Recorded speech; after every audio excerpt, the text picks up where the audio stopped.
Come to order. Please rise for the pledge. I pledge allegiance to the flag of the United States of America and to the republic for which it stands, one nation, under God, indivisible, with liberty and justice for all. Thank you. Item 1B, approval of agenda and items for discussion. I move that the agenda for the October 13th, 2025 special meeting be approved. Support. Motion by Mrs. Shaw, support by Mr. Campbell. Is there any discussion? I motion to amend the agenda. Okay. I'd like to, as an opportunity to have something explained, I would like to maybe have the superintendent explain the Board of Education notice requesting closed session letter that he sent out. I have some questions on that, and I'm hoping we can make it a discussion item. I'd like to see Mr. Hughes explain some things in here. Okay, so there's a motion to amend the agenda to add as a discussion item the, can I refer to it as the Open Meetings Act? Sure, the open meetings letter, yeah, open meetings. OMA letter from Mr. Hughes to the board. Dated October 10th, 2025. 10/10/25. Thank you. So I'm not sure where that would fall in the agenda here, if that would be like a 2A or, Well, there's a number of things here I think that we need to consider. Who did I hear second over here? Thank you, Mr. Keller. So motion by Mr. Gogolewski, seconded by Mr. Keller. I don't know regarding the content of the letter, if that in and of itself would need to be discussed in closed session, as I'm not familiar enough with the ins and outs of that content. okay? I frankly am not sure how to proceed. Chuck, if that were to be discussed, you, I assume, would have the right to request a closed session discussion for that because it's related to, I don't know. I frankly don't know. If it has anything to do with discipline or potential discipline or complaint or concern, then that should go into closed session. Okay, but discussing the letter that you sent to the board on October 10th, Right. that wouldn't necessarily fall into that category. No, I'm just requesting information, that's all. Okay, is there any further discussion on that? All right, hearing none. Motion to amend. The motion on the table is approval of agenda, and then we have a motion to amend the agenda to add as a discussion item the October 10th OMA letter from Mr. Hughes to the board. Mr. Gogolewski. Yes. Mr. Campbell. Yes. Mrs. Shaw. No. Mr. Keller. Yes. Mr. Scott. Yes. Ms. Custodio. Yes. I am a no. The motion carries. So we will add that item as, So typically To- discussion is after action items, but does it, I'm not sure. Should be 2B.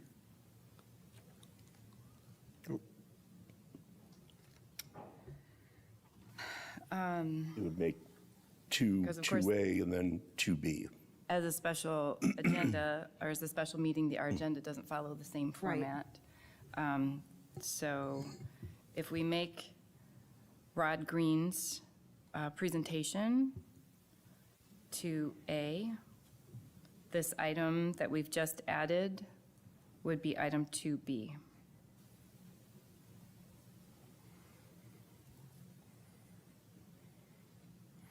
So would it make sense to make a motion to reverse those then, so we're not skipping around? How do you mean? You're saying, I'm sorry, you said make Oh. the letter to B, but it seems I hate to break up the continuity between Dr. Green and the superintendent evaluation process. I feel like that's going to have a good flow from one to another and a lot of carryover and questions, so it would make more sense, I would think, to put it as 2A, so we can get it out of the way and then concentrate on all superintendent evaluation-related items. I'm fine with that. I don't think we would require an additional motion to make that change if we are all okay with making the change from 2A to 2B or 2B to 2A. I can note that on my version here. Is everybody on board with that? Everybody's good? All right, so we will make it item 2A. So it is before Rod Green's presentation. And that's discussion item OMA letter.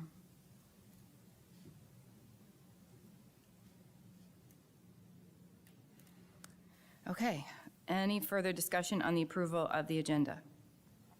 Yes, I move to amend the agenda, consider a letter of reprimand for Superintendent Hughes. I second. Okay, we have another amendment to the agenda, motion on the table presented by Mr. Keller, supported by Mr. Gogoleski, to consider a letter of reprimand for Mr. Hughes.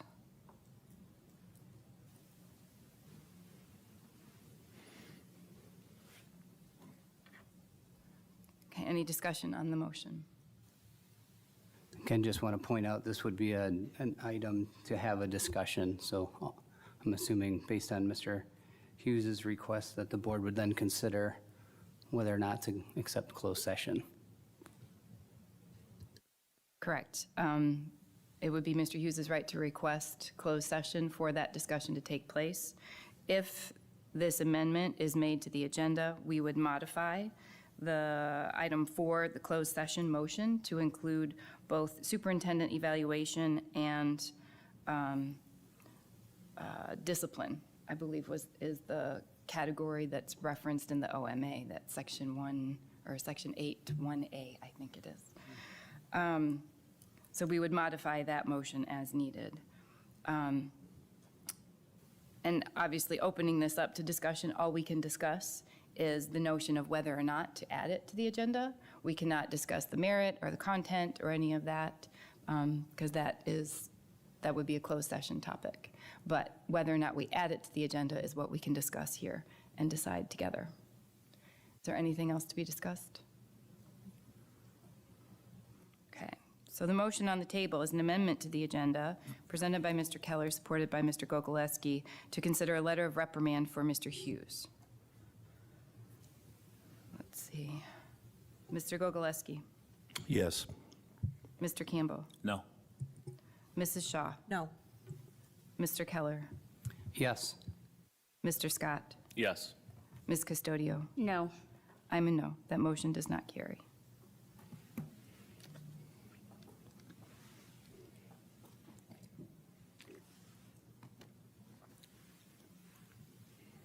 Okay, back to the original motion on the table, approval of agenda and items for discussion. Is there any additional discussion? Okay. Mr. Gogoleski, Yes. Mr. Campbell, Yes. Mrs. Shaw, Yes. Mr. Keller, Yes. Mr. Scott, Yes. Ms. Custodio. Yes. And I'm a yes. That motion carries. Item 1C, approval of minutes. I move that the minutes of the September 15th, 2025 regular meeting be approved. Motion by Mrs. Shaw, supported by, thank you, Mr. Campbell. Any discussion? Hearing none. Mr. Gogoleski, Yes. Mr. Campbell, Yes. Mrs. Shaw, Yes. Mr. Keller, Yes. Mr. Scott, Yes. Ms. Custodio. Yes. And I'm a yes. Motion carries. Call to the public. All right, we have 3 cards. At 2 minutes, 30 seconds, I'll hold up my yellow folder. And please, please remain orderly and keep your contents or your comments professional. Thank you. Yeah, thank you. Okay, first up, Tiffany Baird.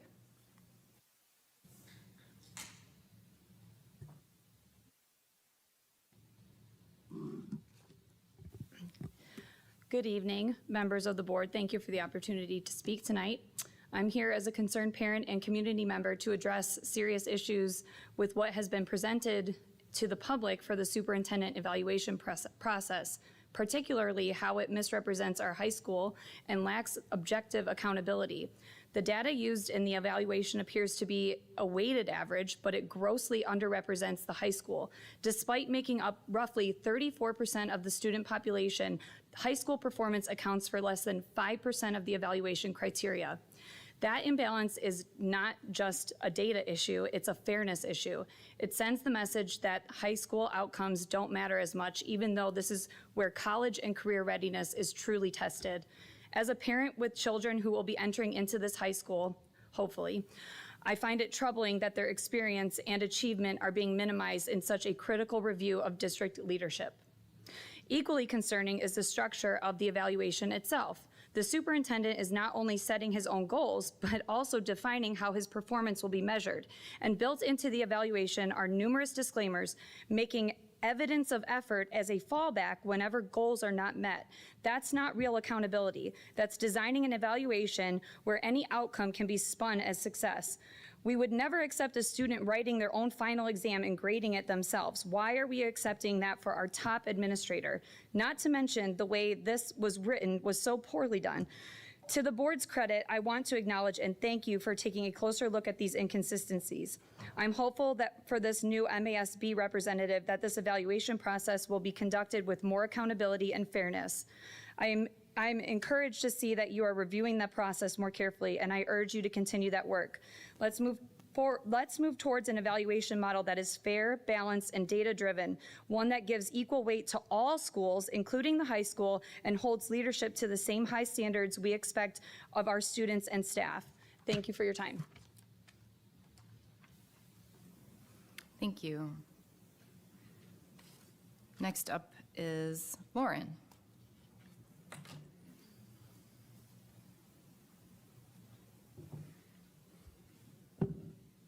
Hello. I am here tonight as an extremely concerned parent, and I want to implore the board to take action to protect the safety of students and staff. I have children at Round Elementary. On Friday, September 26th, the entire third grade lunchroom had to bear witness to a violent assault by a behavioral needs student on another student. The offending student threw 2 projectiles at my child's head. Another student stuck up for him and was attacked. A lunch lady tried to restrain the aggressor. The child broke free and repeated to brutally assault this student. This aggressive student has a history of multiple attacks against students and staff. He assaulted another student last year, threw chairs around the classroom, and likely forced an early maternity leave of an exceptional educator. This has been happening for 2 years. My child shares a classroom with this student, and I fear for his safety every day. I never even got a call from the principal that my child had multiple objects thrown at him. None of the third grade parents, short of the brutally assaulted student, were even made aware of this incident. Frankly, it was swept under the rug. Multiple parents have approached me to share similar concerns about this student. Several haven't come forward, fearing their children will be targeted by this student or the administration for being whistleblowers. He is a violent and unpredictable child. He is a danger and a ticking time bomb. He's getting big enough to overpower staff and has on multiple offenses utilized classroom objects such as a pencil box or a lunch box to bludgeon other students. This is a recurring issue that has been handled poorly at Round and, to my knowledge, other district schools for years. Principal Haddam is arguably biased in favor of these aggressive students and repeatedly offers the minimum consequence. In this instance, this child was offered the minimum 3-day suspension and has already been returned to the classroom with no other concrete safety plan in place for 7 school days now. We demand greater action than has already been taken and a written safety plan to be shared with the board. This issue was escalated to Superintendent Hughes on September 27th, 2.5 weeks ago. He was nothing short of dismissive. Frankly, he seems more concerned about covering the district legally and protecting the aggressor's privacy than what should be paramount, which is student safety. At this time, my husband emailed all board members to make sure you were aware of this. My 2 children alone have been assaulted 3 times by behavioral needs students at Round, all of whom had documented histories of multiple assaults on other students. Just my 2 kids. Enough is enough. I respectfully request that the board review the video and are allowed to view the video of the September 26th Round Elementary lunchroom assault. I request that a formal expulsion proceeding be initiated for this aggressive student. Minimally, the student should be removed from the mainstream classroom or be immediately dedicated a one-on-one paraprofessional for the duration of his education at Hartland. This is a district-wide issue. The board needs to be granted full transparency to audit each of these violent assaults and have greater influence in the processes to keep our students safe, as our superintendent and our principal are falling far short of their expectations to do so. I'm almost done. I fear that the district administration will keep their heads in the sand until a student such as my own child is permanently maimed or disabled by this violent offender. Thanks for taking the time to hear these concerns. Thank you.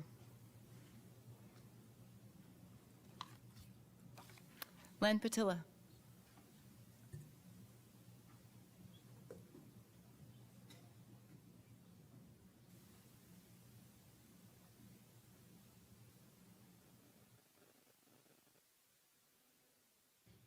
Good evening. I have a few questions regarding the student assessment data that was sent out in regards to the superintendent's evaluation.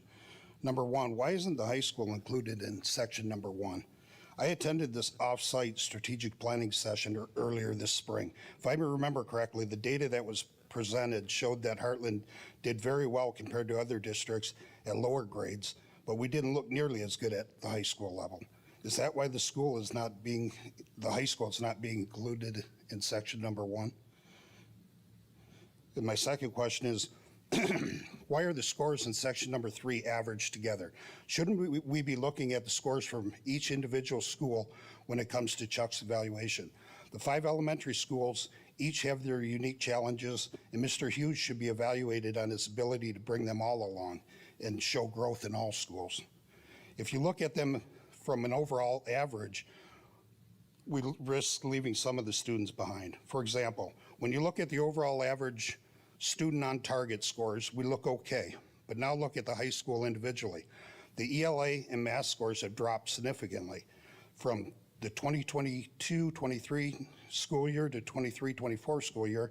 ELA went from 69.32 to 61.99, and math went from 48.55 to 35.71, a drop of 7.33 and 12.84 percentage points. We missed the state target in math and barely made it in the ELA category. To me, it seems that we are overlooking some students and schools by doing a lot of averaging. And the superintendent's evaluation process should make sure that they are making improvements and bringing all students along. Thank you. Thank you.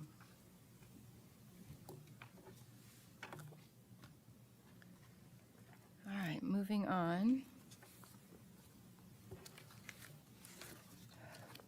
Item 2A, which is our new item, discussion item, the OMA letter from Mr. Hughes to the board.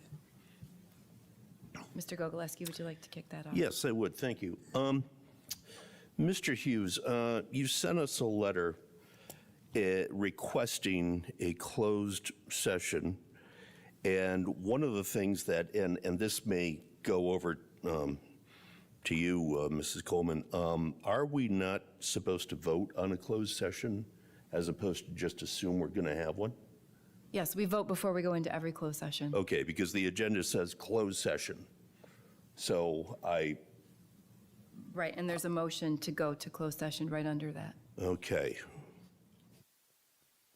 There is. Oh, all right.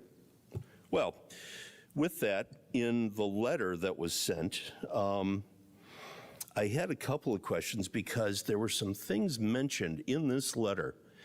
And Mr. Hughes, I just wanted to ask and just see if we can get some clarification. There was something regarding the nature of past and recent social media posts by a couple of board members and a recommendation for discipline by another board member. Can you elaborate on that a little bit? What specific posts or feelings have been stirred up on social media regarding any kind of discipline or evaluation? I'm at a loss. Can I answer? Please. Yes, absolutely. If you watch social media on the individuals that I've mentioned, and you understand that Mr. Keller had presented to President Coleman a desire to enter a discipline letter, then I absolutely have a right to require that we go into closed session, put you on notice as a board, that you will not make complaints about me on social media. You won't make complaints and talk about my job performance on social media. And if you're going to pursue discipline, then I'm putting you on notice that I expect that to be in closed session per my right under the statute that's covered under the Open Meetings Act. Can you define what you constitute as a complaint made on social media? I choose not to. You know it, you can read it, you can watch it. Well, I'm very familiar with my posts. I would beg to differ with you on that. The other item, too, I guess, Mr. Hughes, you referenced in the second page some legal items here, and I was wondering, did you receive any kind of legal aid in putting this letter together? I did not. You did not, okay. And then my last question here, you have mentioned something where in a public community meeting, people are free to degrade, demean, or treat employees with disrespect. Are you stating here that the parents that speak in front of the board are degrading, demeaning, or treating employees with disrespect? Absolutely not. Oh. What do you mean by that? Why was that sentence needed in this letter? As I said, if you're watching social media and some of the things that are said and the complaints made about myself and individual employees of this district, then that's got to stop. If you're going to complain about us, if you're going to have concerns about us, then every employee in this district has the right to be notified that there are complaints that you choose to talk about, and that those will be done in closed session with them having the ability to exercise their legal right to have those complaints and concerns as an employee in this school district, to have that done in closed session, not in front of the public. So then do you feel that these meetings are designed to degrade, demean, or treat employees with disrespect? I do not. I'm just curious about that line item in this letter, why that was necessary. Really am. Okay, that doesn't clear too much up for me, but those are the questions I had. So I have a couple questions about the open, and unfortunately, we were not able to connect with the legal team to clarify. But when I read section, the highlighted section that you provided, which is, MCL 15.268, section 8, subsection 1A, it says, except as otherwise provided in subsection 2, a public body may meet in closed session only for the following purposes, which I interpret that to mean, and again, I'm not an attorney, but that is a permissive clause, not a mandatory clause. So that means even though you request it, that's the only way we could actually grant your request. If you don't request it, then there's no opportunity for us to meet in closed session. So while I appreciate that you are asking, I think as a board, we still have to understand that it doesn't guarantee that the individual closed session right is granted. And so I Right. think, Go ahead. to the spirit of the letter, I just want to make sure, since you didn't get any legal help drafting this, please know that it doesn't guarantee that we must meet in closed session. I disagree, and here's where I disagree. We had an earlier situation in which we wanted to go in closed session to do my evaluation, and it was argued by a member of the community at the time that we couldn't go into closed session. And what I found is that you could not have that conversation, you could not do that work, so it would never happen unless we went into closed session, because I have a statutory right to know and to ask for that closed session. So you may not agree with what I wrote, and that's your prerogative, and then you just have to take that for what it is. But I think the key word is ask, right? You have the right to ask. I have asked, and I put it on record that from this day forward, unless if I'm not given that option, then that's going to be a violation of my right. Again, the board has to vote on it, though. It's not a decree by the superintendent. It's Right. What, something the board needs to vote on. So I By- guess I just want to make that clear that, yep. And I think if I could clarify and restating what you said is that we weren't able to connect completely with legal about this. We got part of an answer, but not the whole answer. But I think the may is because the board would need to vote. He makes any employee can make the request for a discussion to happen in closed session.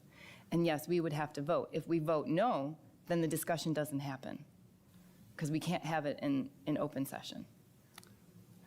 well, again, the way I read it, and I'm not the attorney, but I think the only way we're even allowed to vote on it is if someone asks. Otherwise, everything we do must be done in open session. It doesn't mean we can't consider discipline in open session. The only way we can do it in closed session is if the person asks, and then it still requires a majority vote of the board.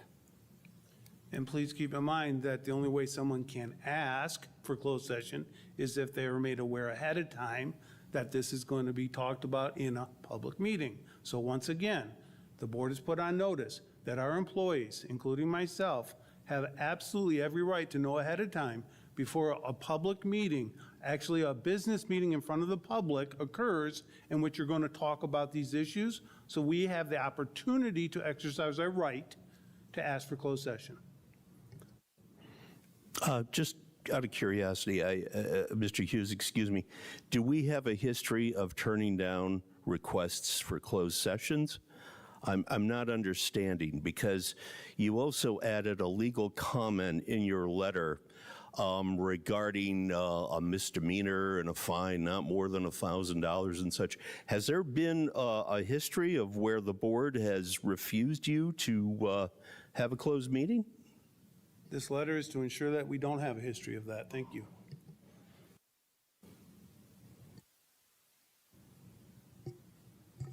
I'd like to add a little clarity to one point before I ask a question. I was one of those disruptive community members who challenged the board's decision to go into closed session about a year and a half ago. And the context of that was that the board did not receive the superintendent's self-evaluation prior to going into closed session, and the MASB evaluation tool makes it very clear that that is a requirement of the tool. And President Coleman and Mr. Hughes and Dr. Green and I had a discussion about this 2.5 weeks ago. So I don't want the particulars of that instance being misconstrued. The board had not been delivered the self-evaluation prior to the board voting to go into closed session. And the result ultimately was that the president decided better of it and did not go into closed session, which I think probably saved the district from potential consequences. But I just wanted to make clear on that. I wish I would have known we were talking about this. I would have brought a copy of the letter. But is it your position that we cannot make factual statements?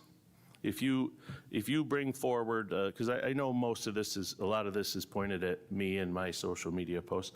If I say Dr. Hughes recommended the board ABC and I post that on social media, do you believe that to be a violation of your right?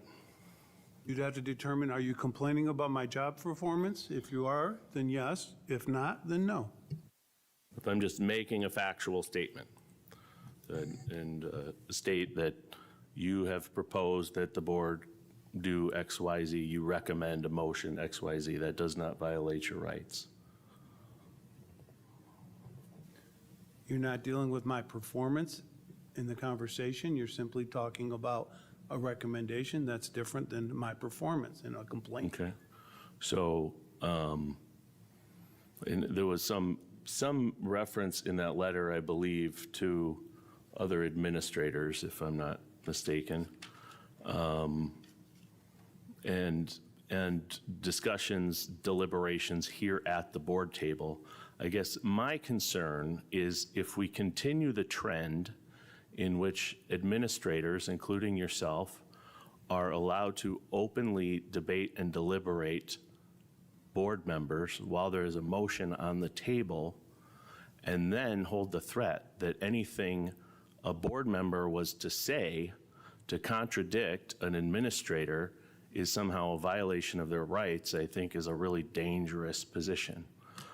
I have expressed several times, I believe that we need to have much more strict control over these meetings to ensure that deliberations occur only between the 7 elected board members sitting at this table, not carte blanche for anyone to argue and debate a motion. There is a position for administrators to have discussions, to answer questions, to engage in providing their expertise. The problem is, once a motion is made and the board goes into deliberation, for administrators to continue to debate, and then for board members, sitting board members, to be told, if you engage them, you are violating their rights to, a closed-door meeting, is really an impossible standard.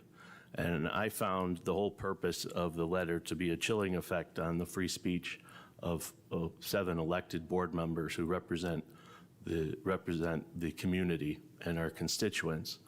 And each of us have a duty, not just a right, but a duty to report back to our constituents.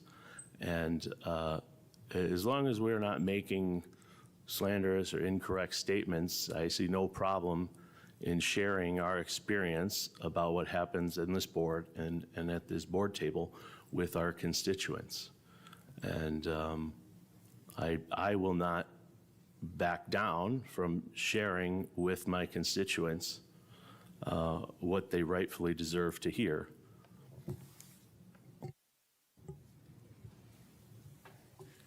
So just to clarify, if we're talking about performance, is it your concern that if there's praise of performance, that would also then be a violation of Open Meetings Act, if we're just looking at it from a performance standpoint? You can take that with whatever way you want to take it. Well, I didn't take it anyway, so that's why I'm asking. Thank you. You're welcome. I'm not sure there was an answer. I guess just to close it out, yeah, I think technically we can get guidance on this too, but I yeah, think I was gonna say, technically, I think yes. we're spinning our wheels here with, Any reference to, That's what the Open Meetings Act talks about, complaints. thank you. well, yep, I think that's probably the next step, is just to get some clarification, since this wasn't written by an attorney, so, and none of us are here, so. I would appreciate that, because my job at the end of the day is to protect every staff member in this district against inappropriate behaviors that may come their way, so that they can exercise their statutory rights when the board has a complaint about them. So that's the whole purpose of the letter. Please understand that, and please understand that from this point on, that's an expectation. Well, I'm glad to hear it wasn't, a way to intimidate board members into silence, so I'm glad we've cleared that up. I'm still a little confused on that, but Just getting back to one of the comments, or some of the comments that you were making, Mr. Scott, about having more structure, more formal proceedings, that is in the works. And I've already started discussions with a parliamentarian about how to implement some of that. Some of it is going to be, I think, a gradual implementation because of the norms that we have at the table and what has been established over the years versus the end that we want to get to. But there will be information coming to everybody about all of that as that begins to progress. But you'll be seeing bits of that here and there that I'll be introducing into the structure of our meetings. Okay, let's see. think that covers item 2A. Item 2B, we have Dr. Rod Green here. I'd like to introduce Rod to the board. He's our new MASB facilitator for this year's superintendent evaluation process. Rod he comes to us with decades of experience in education, including several years as a superintendent. He's been working with MASB for about 10 years, I'm guessing, ish. 12, yeah. 12. And as a consultant, a facilitator, negotiator in many capacities with MASB. And Rod is here today not only to join and help facilitate the discussion in our closed session, but also to review the evaluation process with using the MASB tool. Rod, take it away. Thank you. Thank you. Nice to meet all of you. I had a chance to meet each person. And yeah, my name's Rod Green, and I have been around for a while, so don't hold that against me. But I've had a lot of experience in this work and with the Open Meetings Act and some of those things that you were discussing. And I'm sure we'll get into some of those things. But I wanted to talk to you first just about the process, the overall process of the evaluation. So I understand you did some things last year, and I appreciated Jeff. I had a conversation with Jeff and Kristen and Chuck a couple weeks ago, and we talked a little bit about last time. It wasn't last, it would have been last December? It wouldn't have been in the spring, right? Oh, it was in the spring. It was last spring. And so how does it work? How should it work? So a couple of things, and I'm going to start at the end, and then I'll back up a little bit. But at the end, I do agree with Chuck that under the statute that employees have the right to go into closed session to talk about their performance, and generally about complaints about their performance. But in terms of the periodic evaluation of an employee, that's right in the act. And you know, I had it up here for a second, but now it's gone. But it talks about except as otherwise provided, the public body may meet in closed session, as Mr. Keller had suggested. But the second part of that first part is to consider a periodic personnel evaluation of a public officer, employee, staff member if the named individual requests the closed hearing. So you know that, and that's what it is. And so I understand that there was a discussion a year ago about was the board deciding about the evaluation in the closed session? And of course, we all know that under the Open Meetings Act, you can't make decisions in closed session, right? And so the answer to that question is no, you're not deciding in closed session. What you're trying to do is come to consensus on the various scores and things that you're putting in the evaluation tool. And at the end of the day, whether you agree or disagree with what the board has kind of worked on the tool in the closed session, you decide in open session whether or not to approve it. And so that's how it works. So the whole thing, the work is done in closed session. And in fact, when you get out of closed session and go into open session, whether you do it in that meeting or in a subsequent meeting, the board president does not say, hey, we've done the evaluation, the rating is effective, and so now I need a motion to approve it. Why? Because it was in closed session, it's nothing until it's approved. So what the board president says is, hey, we finished our work on the evaluation in closed session, but now I need a motion to approve the evaluation as it was completed in closed session or as it's presented. And so the board has that right then to make a motion, support, and then approve the evaluation.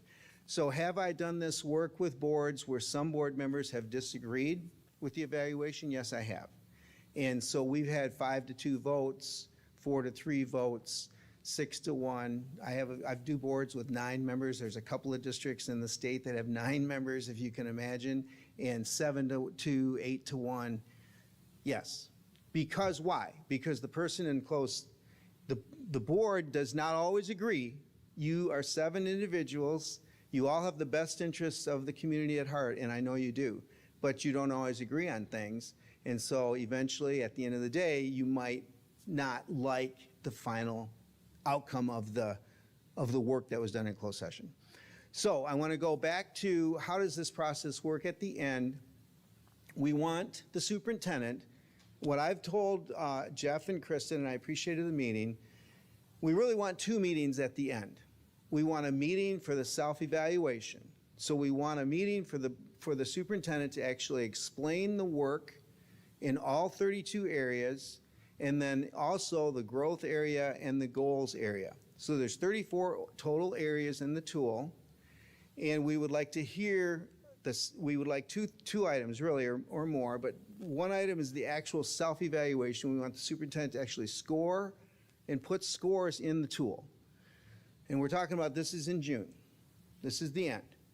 And then we want evidence. We want the actual, like, what is the work that's been going on? How are you justifying this score? So if he gives himself a 3 on policy development, then what we want to hear from is like, why the 3? What kinds of work did we do to get a 3? Now, some of this work, some of you might say, well, that's subjective. I mean, that's just him saying what he did. But there also is objective criteria we can look at. Like, we could look at the actual policies that were developed. We could look at the committee meeting structure that we had. We could look at the lawyer documents that we got. So there's objective criteria we can look at, and then there's also subjective, what you might call evidence of effort. So we want the superintendent to provide us a self-evaluation and then evidence, and we want to do that in one meeting. So the idea is you go into closed session to talk about his performance and his progress, and the board hears what he thinks he's doing, the board asks questions and clarifies, and then the board then takes a blank instrument, and then the board now is going to do their own scoring. So the board members do this individually, and you have a couple of weeks usually or so between these meetings, and then you have the final meeting where you actually go into closed session. This is at the request of the superintendent, and you then go around and do the scoring. So what I would do if I was your facilitator is I would ask you, Danielle, what do you got for number 1? Jeff, what do you got? Greg, what do you have? And we go around the room. If everyone has a 3, then it's like, all right, is everyone okay with a 3? Any questions, comments? You want to make any comments? Greg, Glenn, a comment? All right, let's put a 3 in. What's the next one? Hey, I've got a 2, I've got a 1, I've got a 3. All right, why the 1? Why the 2? We have a discussion. So we're not averaging the scores. We are discussing the scores, and we are trying to reach consensus. So let's say Glenn, for example, is on the policy committee. And so he knows the work that's been going on in policy, but Cindy hasn't been in there. So Glenn might say in the discussion, he might say, hey, I was at those 4 policy committee meetings. I mean, Chuck was doing this, the other guy was doing this, we got another, we got other people that are helping. And remember, this is not just about Chuck. It's about systems that Chuck has set up to do the work. So sometimes the districts this size might have an assistant superintendent that helps with policy. And so the Chuck is directing the traffic, but the assistant superintendent might be the ones meeting with the board members. I'm just making stuff up, right? You guys are following me. So the point is that we have certain board members that might know a little bit more, and so then they might say, hey, this is why I gave a 3. Oh, I had a 2 on that. I didn't realize that. Okay, all right, I'm thinking about it. But we talk about it, and then we at that final point we make the determination of what should the score be. Now, how do I do it? I do it by consensus. If consensus doesn't work, then it goes by majority. That's how it works. So if you have a district, let's just say, that gave all, back when we did 4s and 3s and 2s and 1s, right? You have a district that gives 3 board members give all 1s and 4 board members give all 4s. If you averaged that, it wouldn't even average to effective. Remember when we did the 4-point scale? Are you guys following me? So you cannot do it by averaging, you have to do it by majority. You're trying to get to the majority of the will of the board, speaking as one voice. So at the end of the process, we are looking for 2 meetings for a thoughtful process. Now, what I understand is you only did 1 meeting last time. And so I do think 2 meetings will help us. I do think that you all have certain what I would say, interests in certain things, but you all are here for the kids. You're all here for the community. I have no doubt about that. So if we have differences in some things, we still work together to try to get to a unified situation. But the 2 meetings, I think, helps. So that's at the end. And so the dates that we were thinking about, May 4th, June 1st, was that it?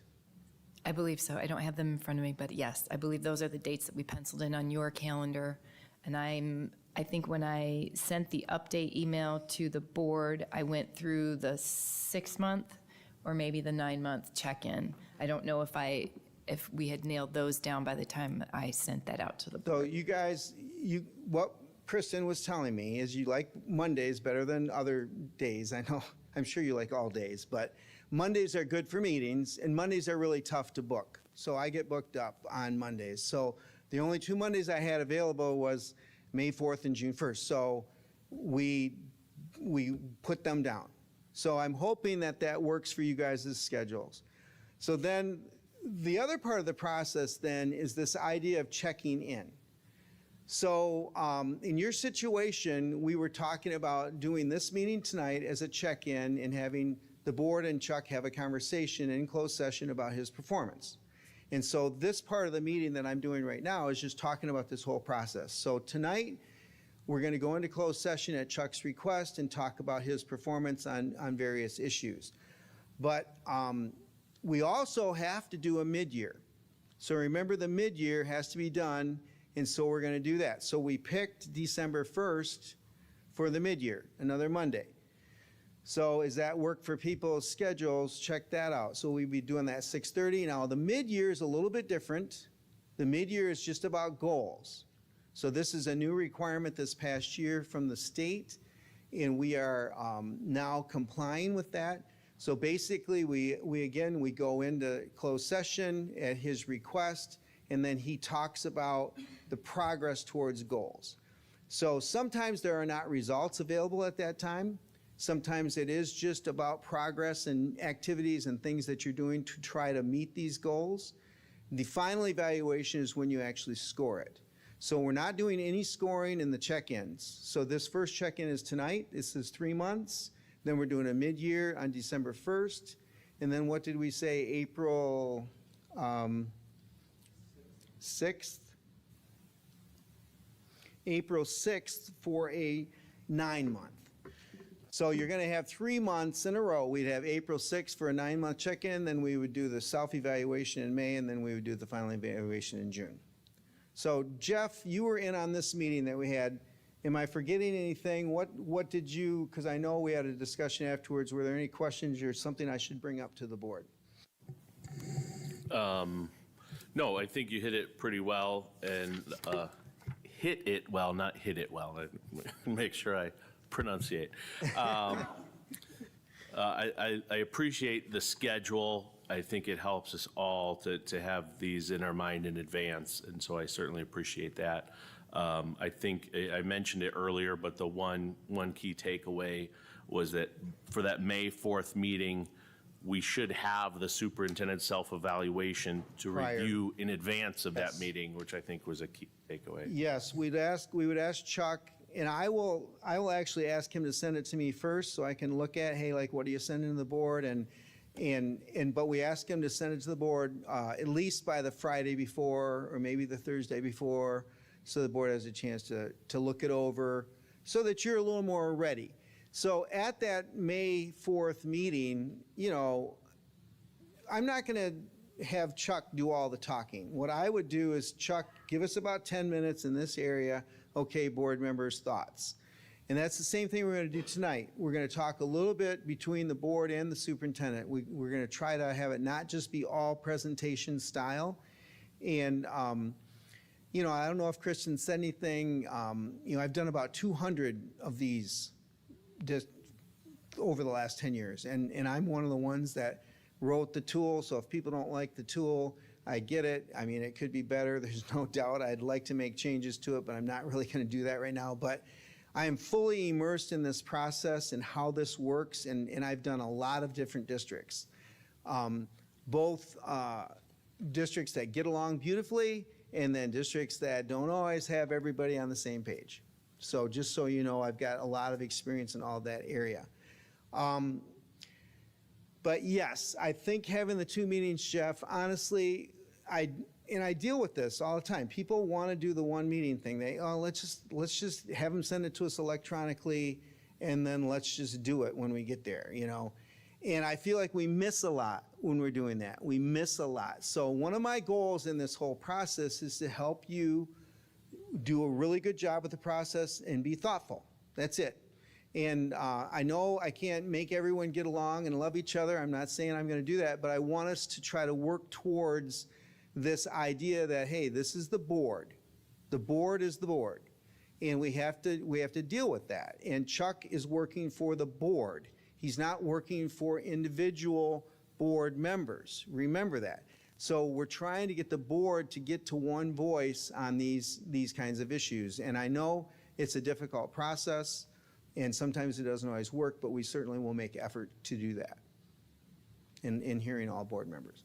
So that's the process. Now, the other thing I was going to just go into a little bit, Kristen, with your approval, is just this idea of the growth plan, right?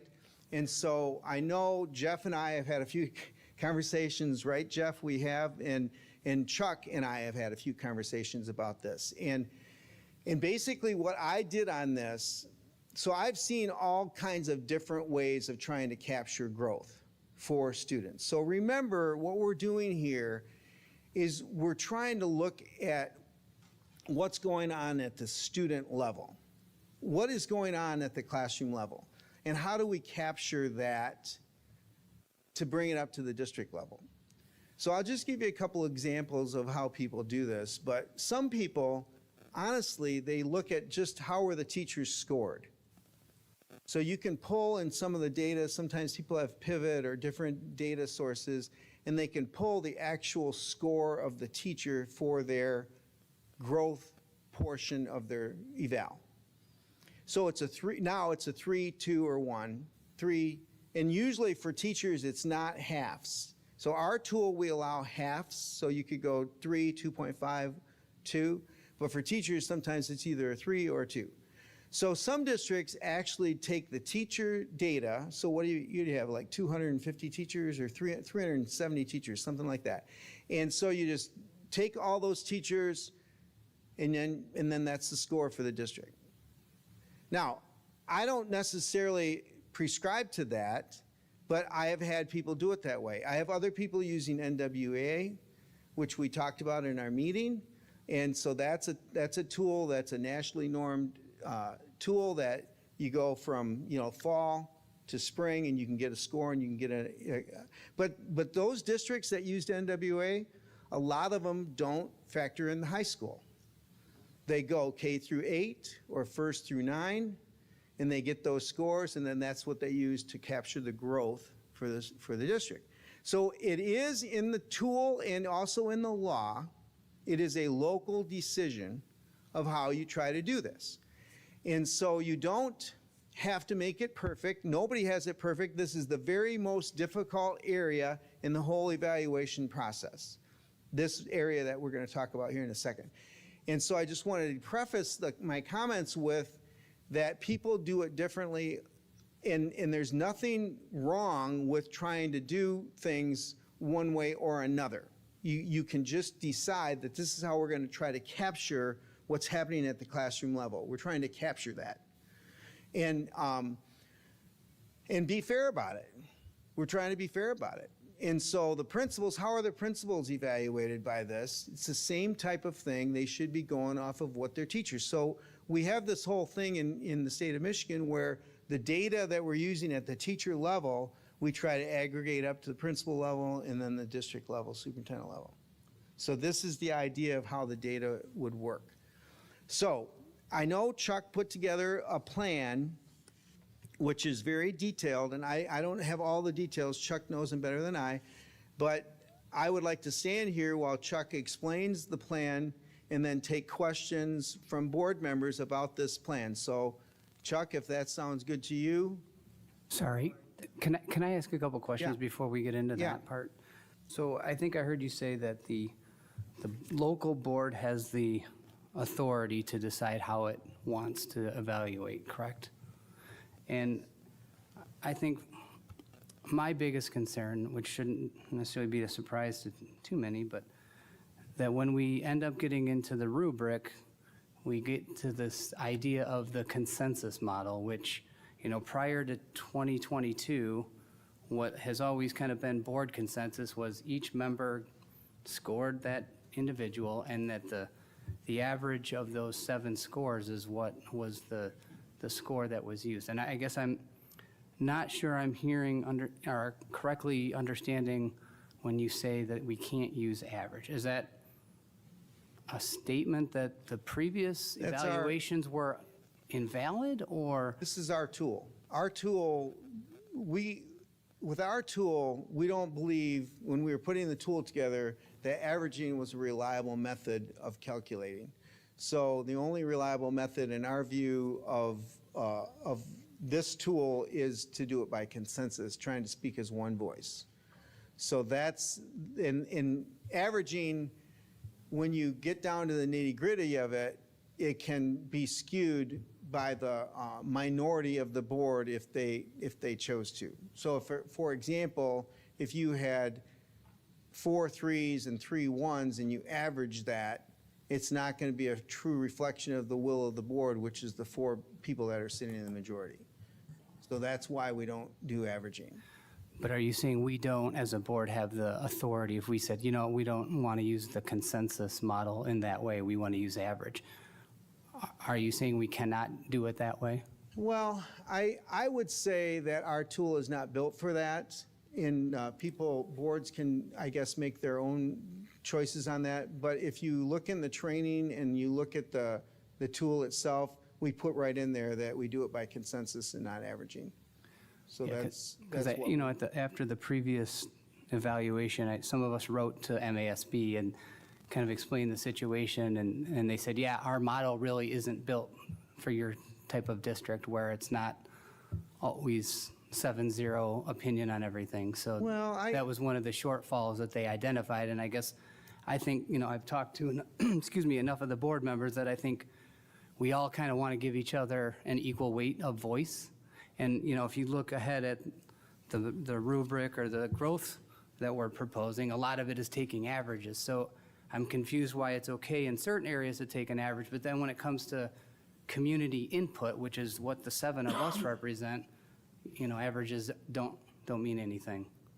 Well, I would say this, Greg, that in the closed session, as you're working through each score, and if it really came down to 4 people said a 3 and 3 people said a 2, and there's discussion about it, and some of the 4 said, hey, we can go along with that. Do the averaging. What does it turn out? Oh, it turns out to be a 2.72, As a board, you could decide what is the score that we want to put in there. What is the score we want to put in there? But to just do strict averaging, I would disagree with that. So I guess what I'm saying to you is that, have I ever taken my calculator and added up everybody's score when I've had a 1, a 1.5, a 2, a 2.5, 3 3s? Yes, I do it. And I ask, but if I have a majority of 3s, I'm usually asking the question of, does anybody want to change based on this discussion, does anybody want to change their score? Do you want to go with a 2.5? That whole discussion. So it's about having the discussion in my mind. And I don't know who you talk to at MASB, but I really don't know the answer why anyone would answer it that way, because this tool is exactly built for every district in the state for this exact issue. And I have dealt with this issue, literally 9 out of 10 times I do a facilitated evaluation, I'm dealing with this issue. And we're having these very good discussions about the actual score that we're going to give. And I will tell you, sometimes people do say, after hearing that discussion, I do think a 2.5 would work for that one. Okay, is everyone okay with a 2.5? You know, and so then you work your way through that, is my point. Mr. Greed, Yes. I have to say, and in total transparency, I am not a big fan of a rubric that utilizes a 1 through 3 type of scoring, especially when you're dealing with a small set of individuals, 7, and there's going to be one person that may consistently give a negative score. There's going to be one person that's going to put on their cheerleader uniform and give a 5 when asked for a 3. Right. What effect do we have, or what kind of built-in mechanism do we have to kind of curb that? Because as someone that's worked with companies in developing customer satisfaction surveys, which essentially this kind of is, it's kind of a board satisfaction survey, if you will, ideally a minimum of 9 is required in terms of responses to say 1 is the worst or 1 is the best, 9 is the worst or best or whatever. And it's very easy to pick those outliers that are constantly just either being excessively negative or excessively positive. And that's something that I'm a little bit more of a fan of just in working with those types of things. Yeah. But No, I understand exactly what you're saying, and the 1 through 3, you know, is really dictated by the state, is where that came from. And our tool before had a 4-point scale, which was a little bit better, I think, and it gave more variety for scoring. The 1 through 3 has been a little trickier to handle, but I do think people can adjust. But I will say this to you too: it's not all just about the scoring; it's about the discussion. It's about actually discussing with each other your feelings about the work, and discussing that with the superintendent. So that's what I like to pull out of the board in these moments. And so from my point of view, I don't want to just go through and say, okay, got four threes, boom, that's a 3. You know, that's not the way I would like to do it. I would like to do it with, Glenn, you gave a 1. Talk to us about it. What's going on with that? Jeff, you gave a 2.5. Why? Tell us what's going on. So you actually have this discussion. It causes a little bit longer discussion, but it's still worth it in terms of getting the board members to understand each other and also the performance and in that discussion with superintendent. So I appreciate that, but yeah, that's kind of what we're working with because of the new law. Dr. Green, Yes. is it required that the superintendent be in the room with the board while they are having those final discussions and tallying those final numbers? It is not required if the superintendent determines that he'd like to step out. So it's really up to the superintendent. The superintendent has asked for it to be in closed session. And so I do occasionally, Chuck, and I haven't talked to you about this, but I will just say that I occasionally, when I'm there, sometimes the superintendent says, yeah, that's fine. You do it. Please, you do it, and then I'll be in my office. When you're done, give me a call. I've got several districts like that for several reasons. Now, I will say that I started this work in 2015. So the law was passed in 2015. So I was the first one to do a facilitated evaluation. And at that time, we thought, since I was there, the superintendent would step out. Well, then later, as we started doing more of them, and then more consultants started doing this work, and we were training people, it became evident that people were wondering, like, is that really what you should do? Or should the superintendent be allowed to stand there? So MASB made a decision, which was a recommendation, and it's on the training documents if you saw the training. And I know Greg said he was on the training with me, so I know I mentioned it. And that is that the superintendent is recommended to be in the final meeting just to hear the discussion. But occasionally, if the superintendent wants to, with discussion with the board president or the board, might say, hey, you know what, I'll step back and let you guys do it, and then let me know how it turns out. You know, and then we bring them in, and then I facilitate going over those points that we made. So yes, I do that. So it's possible. Yeah, I've just been asking a lot of people over the last few weeks how they handle performance reviews in their employment with their jobs. And one of the things that stands out from most of those is that the person being evaluated is not in the room when the number is being written on it's explained to them, it's gone over with them, but they're not in the room. And I just look at, human nature. Yep. It's I can say, oh, that Dr. Green, I'm going to give him all ones. And then you go sit down and see your smiling face and say, oh, geez, Dr. Green, I'll give you a 3. It's a tough.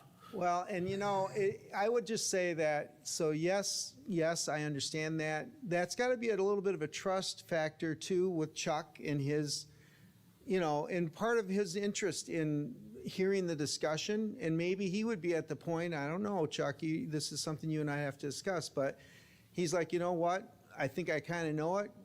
Go let the board do it. I'm fine with it, and I've got one coming up here in December.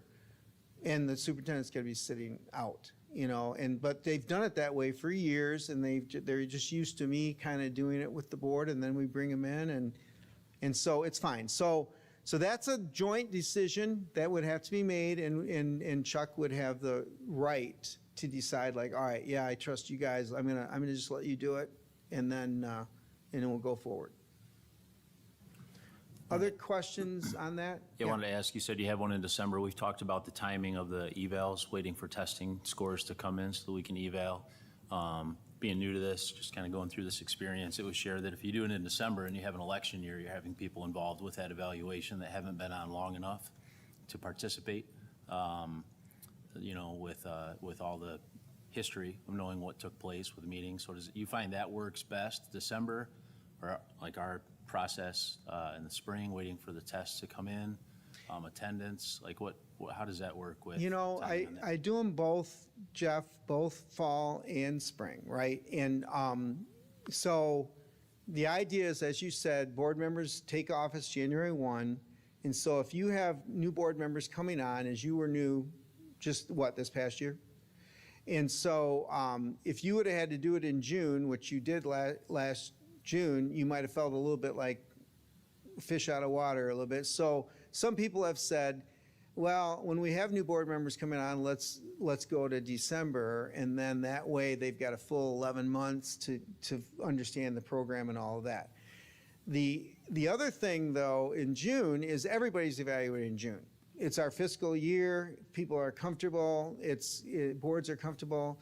So I will say that I do most of them in May and June. But I do a few in the fall. And it really is supposed to be 3 years of data. You're supposed to be using 3 years of data. You're supposed to be using more trend line stuff on that growth part. And then, so really it's just like the timing of things. But like for you guys this year, there is no election this year. So it's perfect to do a whole fiscal year and do it in June and do the mid-year in December. But like when I have a couple districts, I do searches as well. So brand new superintendents that are starting, and they just started on July 1. And then they have the board has always done November, December, and the new superintendent's only been there for 4 months, 5 months. So what I've tried to convince those boards is, why don't you skip December for 1 year, do it in June, do a mid-year in December, do the evaluation in June, and then the next year change it and do the full evaluation in December. So it's possible to change your cycle if you were ever interested, and you just kind of work your way through how would you do that. But for you guys right now, this year, I think June is perfect, and you should be using 3 years of trend data, so we should be fine with doing June. Does that make sense? Other questions about this process? So let's talk about the growth plan for a second. Chuck, why don't you give us some highlights of some of the things you're thinking about and why you feel like this will help capture the growth? Sure. First of all, I know that we had some community members talk at the podium. I just wanted to point out a couple of things so that everybody understands how this came about. This was a conversation with the board, and then I was tasked with putting this together. So I think that there was some concern about you know, the superintendent putting his own evaluation together. Well, that's part of the process of being the superintendent. The board asked me to put it together, and then the board eventually takes the recommendation and decides what they're going to do with that, like we do a lot of things here in the district. So I just want to point that out.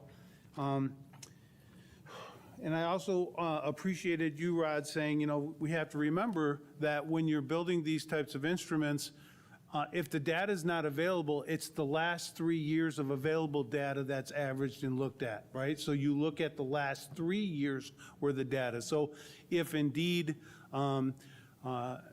SAT scores are not available at the time in which we do the evaluation in June, May and June, the fact is that you're looking at the last 3 years of aggregated data to take a look at that trend line. And that's what the board is evaluating the superintendent on. And, you know, luckily I've been here for 9 years, so you have the district has a history of the work that the superintendent's doing here in the district. And the last thing I think is really important as I lay this out is, board, I remind you that there's no longer a highly effective superintendent, right? It's simply effective, which means you're doing the job that is expected as a superintendent in the school district, or you're needing some support, right, which would be the lower end, or you're developing. And so there's not this concept any longer of this superintendent. And so as we lay this, as I go through this, I think it's really important that you realize as a board that you're evaluating the superintendent as effective. Are they effective in the job that they're doing? So I don't know if that makes sense, Dr. Green? Yeah, absolutely. All right. So I did put in front of you a couple of minor changes because I had some really good conversations with one of our board members. I told them I wouldn't, you know, necessarily say names. They can call themselves out if they want to. That helped me to make some changes in this document. When I sat down and started looking at what is it that I can present to the board as a document to show growth, I started working with my team, including Mr. Minsker, and who handles the curriculum department. And we started looking at all of the data that we give the board. And the board might remember that every year, and you got it again this year, this whole packet full of data that shows the trend growth from 2018 through 2025. And so we started having a conversation of what data would be relevant to look at for whether or not we're being successful in our school district. So I grabbed the MSAB information, section 380, 120, 1249B, just so you have it. So I'll turn it over to page 2. We wanted to make sure that we had triangulated data approach. We know that in educational research, we talk a lot about having 3 data points. That one data point is not a good enough approach. And as Dr. Green talked about, as I looked around and started talking to superintendents and districts, a lot of them only use K-8 NWEA data, and they do discount the high school. And where I found high school data, for instance, one high level school district, for high school, they were only using high school passing of classes in the high schools. So all the courses taken and how many were passed every year. Well, ours is at close to 98%. So that didn't seem relevant to add to this data to focus on high school from that perspective. So we looked at our data, and so we picked out the state early literacy, early math benchmark assessments, and the Smarter Balance assessments for our middle school students. And so we captured that data here in a 3-year trend. And so this is the only component that has an average, just in case people are wondering, you know, where are the averages? This is the only component that looks at averages.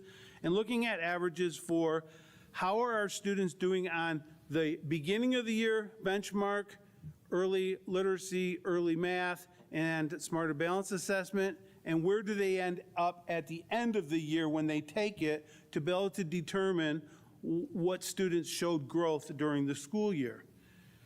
We picked this one because it is heavy on early L and K-8, But that's really important to the school district. And why it's really important to the school district is that's where we spend the bulk of our resources. We spend the bulk of our resources with intervention, reading recovery, reading support, interventionists in our building, ensuring we have the social workers and the psychs in our buildings to work with our kids. Our coaches spend a lot of time there, our instructional coaches, working with our K-8. Because we know, just like long ago when I first came to the school district, we had this CCC committee, and it was how you would use dollars to support curriculum initiatives. And at the high school, when I was a high school principal, whenever we were talking, we always said, give it to the elementary schools, because we're going to benefit in the long range over at the high school. So put those resources here. So we chose this, my team and I'll say me, but I want to give credit to my team because they really helped me think this through, is we really wanted to make sure we picked a piece of data that's relevant to how we are using our resources to support student learning. How are they doing at the beginning of the year and how are they doing at the end of the year? So that's why we picked that data set to look at. Does that make sense? Rod, so you wanted to jump in if you wanted to, so I'll keep going unless you want to jump in.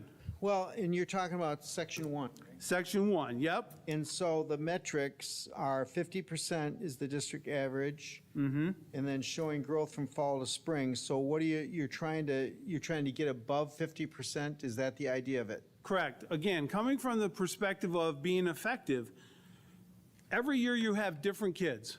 Every year your cohorts change. Every year you have move-ins and move-outs.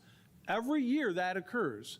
So if you can always show 50%, and that's the number we used, 50%, if you can show that 50% of your students are showing growth every year from fall to spring, that's pretty effective. Now, it's not 100%, but however, you'll notice in here, I did say our goal is always 100%. Like we're shooting for 100% for every kid, right? We want every kid to show growth. And I'll talk more about that when I get to the last few pages on the actual rubric that's there that we can fill in the data. So Chuck, if it was below 50%, would that then be considered less than effective? Yes, absolutely. Okay, And it should be. okay. And so you've got some of these that have an average, and you got your 3-year trends there. So how do we define growth then? Is it, you take the test in the beginning, you take the test at the end, say it's 20 questions. If you got 1 right in the beginning and 2 right at the end, would that be considered you grew? It could be. It could be. It's, again, you're looking at the number of students of what they scored at the beginning of the year and what they scored at the end of the year, and did they show growth? And so I don't want to get in the conversation about, oh boy, that's not enough, or oh boy, that's not this or that's that. It is an average of the number of students that are showing growth for the year. And that's just one component. You don't have to agree with it necessarily, but that's one piece of the component. That's one piece of the pie. I'm not necessarily disagreeing, but I'm trying to understand how we're measuring, like what we're considering growth.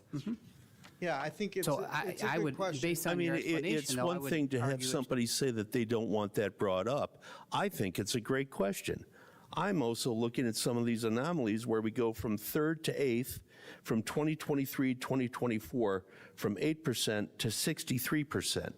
I mean, some of these things are just kind of jumping out as really strange anomalies. Am I just looking at this wrong?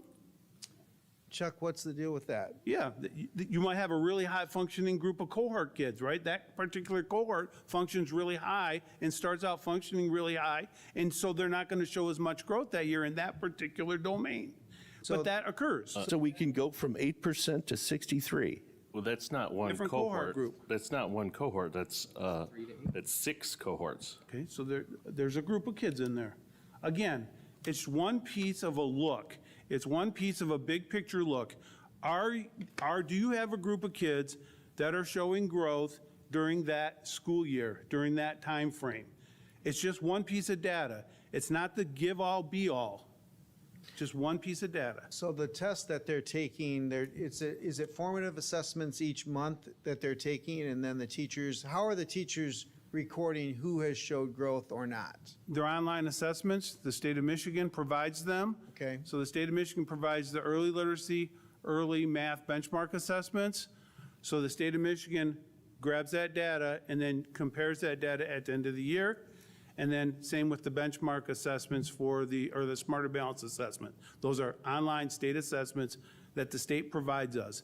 Is there a little bit of a, and this goes back to Greg's question of, can we tell if it's just one question going to two questions? No, I don't think that's it, but I'm going to just ask the question in a little different way. Is there like a standard? Like, in other words, if a kid scores 8 questions out of 20 in the fall, do we know that they should score 12 questions out of 20 in the spring? And therefore, what we're really measuring is all the kids that scored 12 or more that had scored 8. Does that make sense? Yes, it makes sense, but that's not how we captured it in this document. Okay. And I'm not saying that anything's absolutely wrong looking at that. I'm just wondering, are we measuring apples to apples with this? That could be the problem, too. That could be the reason for such a high spike. But to have a spike of, over 55% in one and 40% in another, that's pretty incredible. I hope it's true. I hope, if it is, wonderful. I'm curious, though, as to why that is. Are we doing something that exceptional?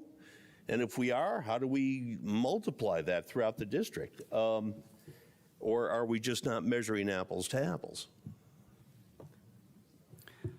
I think my question on this is not necessarily, is it a bad thing to look at growth, but I feel like we need to define what is growth. And just getting one more question right, I don't know that that's really what we should measure. I mean, I would look at it as what percentage of students grew the full year. And if that's the metric, 50%, maybe I can go along with that. But to just say only half the students got one more question right, I think that's a very low bar. And Yeah, but doing and the again, math. I know this is only one data point, but I think we need to define growth. Mr. Hughes, or Mr. Keller too, that math wouldn't work out to where if we're shooting for 50% and they score 1 out of 20, and then they get 2 out of 20, that's not going to equate to being effective for that particular student to be combined in that group. So we'd look for 10 out of 20, and that would show that growth. But if you had 3 students that all got one, if there's only 3 students and each one of them got one more question right, we would be defining that as 100% growth, if I understand this model correctly. Well, another question I would ask about this in conjunction with all of this is, what are we doing at the teacher level? How are we capturing it at the teacher level? Is this what we're doing, this type of thing here for the classrooms? Like when a teacher comes to their principal and says, hey, yeah, my kids did this, how does that look? That looks a lot of times very different because the way we capture the teacher growth model is the teachers set their learning objectives growth model with each principal through their grad school process. Okay. And so that could look very different. Some may not even use this data. Many might not use this data for that particular purpose, but it's used to identify students that are in need of intervention. So that might be small group time, that might be pull-out time, that might be a number of things that we need to intervene to help kids to move forward. Mm-hmm. Okay. One of the questions I had is it looks like we're looking at a subset of data here. It says we're looking specifically at students who start at the level of needing support. There's no metric or measurement on here of what percentage of the cohort that is that start at that level. Can you give us an idea of how many students are in the cohort and how many are starting at needing support? I guess I could go back and gather all that data for you. Again, that wasn't the purpose of this presentation to you. The presentation to you was, here's some data we're going to use, and then we can certainly be having these conversations throughout the year, and certainly knowing that at the end of the year, when we show the evidence of effort, if you're not happy with how it worked, then there's a change for the future years, right? Like, no instrument's going to be perfect right off the get-go. And I think I had some conversations with some people about that. But in this case, we're looking at those students that need support, and those kids that are now college career on track at the end of the year is what this data is representing. And that's exactly what it says there. So we'll see where we go with that. We believe that this is good data that we use. We use this instead of NWEA, which a lot of the schools use. We use this data to help us identify kids early and move them forward so that we can help them move forward by the end of the year. I guess where I'm going is if the board is going to approve this as the metric and we have no idea if this is 2% of the student population or 75% of the student population, that's where I'm at. I don't understand what percentage of the student's body we are looking at with this particular metric. So it would be helpful to know, okay, 50% of our students start at a needing support level, and those are the ones we're going to track. But the other concern I had with this one is then the highly capable folks are, the higher achieving students are completely left out of this area. If this is only looking at risk. Now, if the decision of the board is, yes, we want 50% of the evaluation weight to be on at-risk students, that's fine, but I think we have to be clear that that's what it is. And then does the state not give data on a per grade level? They only group it into K2 and 3-8? No, they give grade level. So can you explain why the decision was made to group it as stated and then average two very disproportionately sized groups together? Because we felt that at the end of the day, as long as you're consistently looking at the same averages over time, it doesn't really matter how you group it. So as long as you're looking at the same consistent data from beginning to end, year after year, 3-year trend, doesn't really matter if you group them all together or pull them out one grade at a time. And do you think that there's statistical validity to that statement? That we can average two completely different size groups together to get an average? I think we're getting off track here because, again, what we're talking about is one subset of data as a picture. One subset of data of our students that we identify at the beginning of the year that are needing support and how we're going to help them move forward. And at the end of the year, what percentage of those kids are no longer in that category? They've showed that they're demonstrating that they're college and career ready, at least on track. I'm not, to be completely frank, I'm not arguing or debating the goals or the areas. My biggest problem with what's in front of us is the statistical validity of it. There is no statistician or analyst or evaluator in the world that would take 3 grades, average their scores, take 6 grades, average their scores, and then average those together. It is just, it is poor, it's poor form, and it's statistically incorrect. I have a question for you on that. So did you say that this baseline data that I'm seeing on this page, it's available by grade level, so you could put kindergarten in there, you could put first grade in there, and go across? So then you could see, like, Yeah, the board actually gets that data, so if Mr. Scott wants to go back to his packet, he can see each grade level. I'm not, that could be something, that could be an adjustment you could make on just this page right here. Just show each grade level, right? You don't have to group them. I mean, if kindergarten stands alone at 41, 48, and 45, or if kindergarten was a little bit lower than first and second, you see what I'm saying? Sure. That's the board's determination, Rob, That's because an easy, I mean, that's, to me, that's an easy fix to using the same data, but just having 8 lines instead of 3 lines. and that doesn't change the rubric at the end. So if the board tells me, hey, that would be a good suggestion to add each grade, pull it out, 1 grade. Each grade at a time. Yeah, I So- think, I mean, honestly, Be happy to if do board that. members felt like that would be clearer. Here's the thing I think Chuck's trying to say, and this is what I would say to you. This is an absolute work in progress. You do this work, so why did the state do this? Why did the state do this? Do you guys remember the history of this? Do you remember what happened in like 2011? the state started saying that we should be grading educators based on results. So there was the race to the top. Do you remember those grants that they offered at the federal level? Nobody? Nothing? And Chuck remembers. So they started making these requirements. And so Michigan actually jumped on board and said, hey, we're going to go for this grant. So we're going to require educators to be, before 2011, 2012, we never even graded educators on results, right? This seems stupid to everybody. So as we have worked through this work, it is an absolute work in progress. And just like if you look at chemistry at high school, or you look at band, or you look at phys ed, or look at music, how do you capture how those kids are doing? What, is there some test that tests band? There is not. And so we've got all of these anomalies throughout the whole system.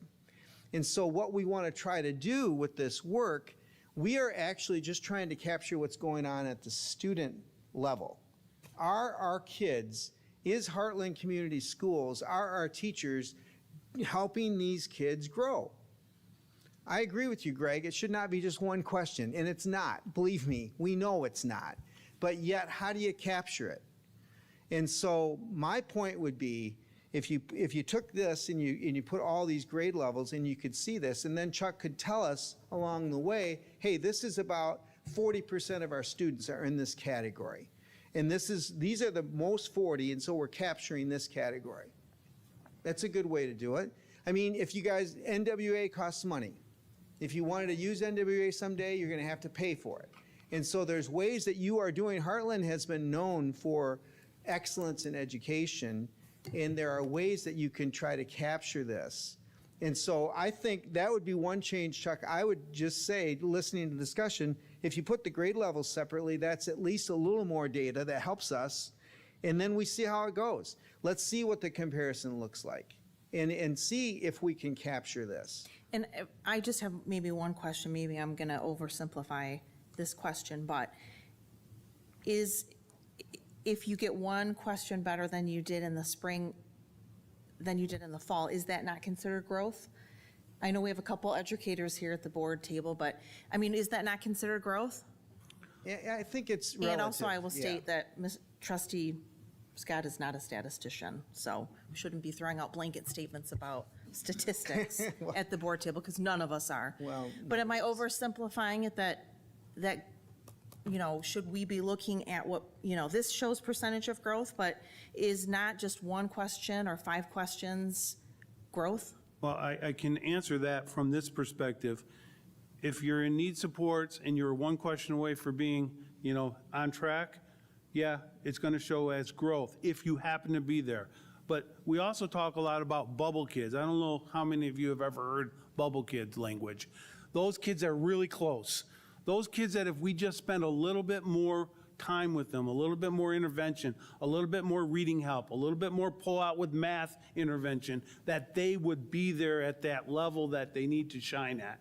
Those are called bubble kids. We spend a lot of our time with those kids. So yeah, you're going to have some of those kids are going to be those, what we call bubble kids. They're really close.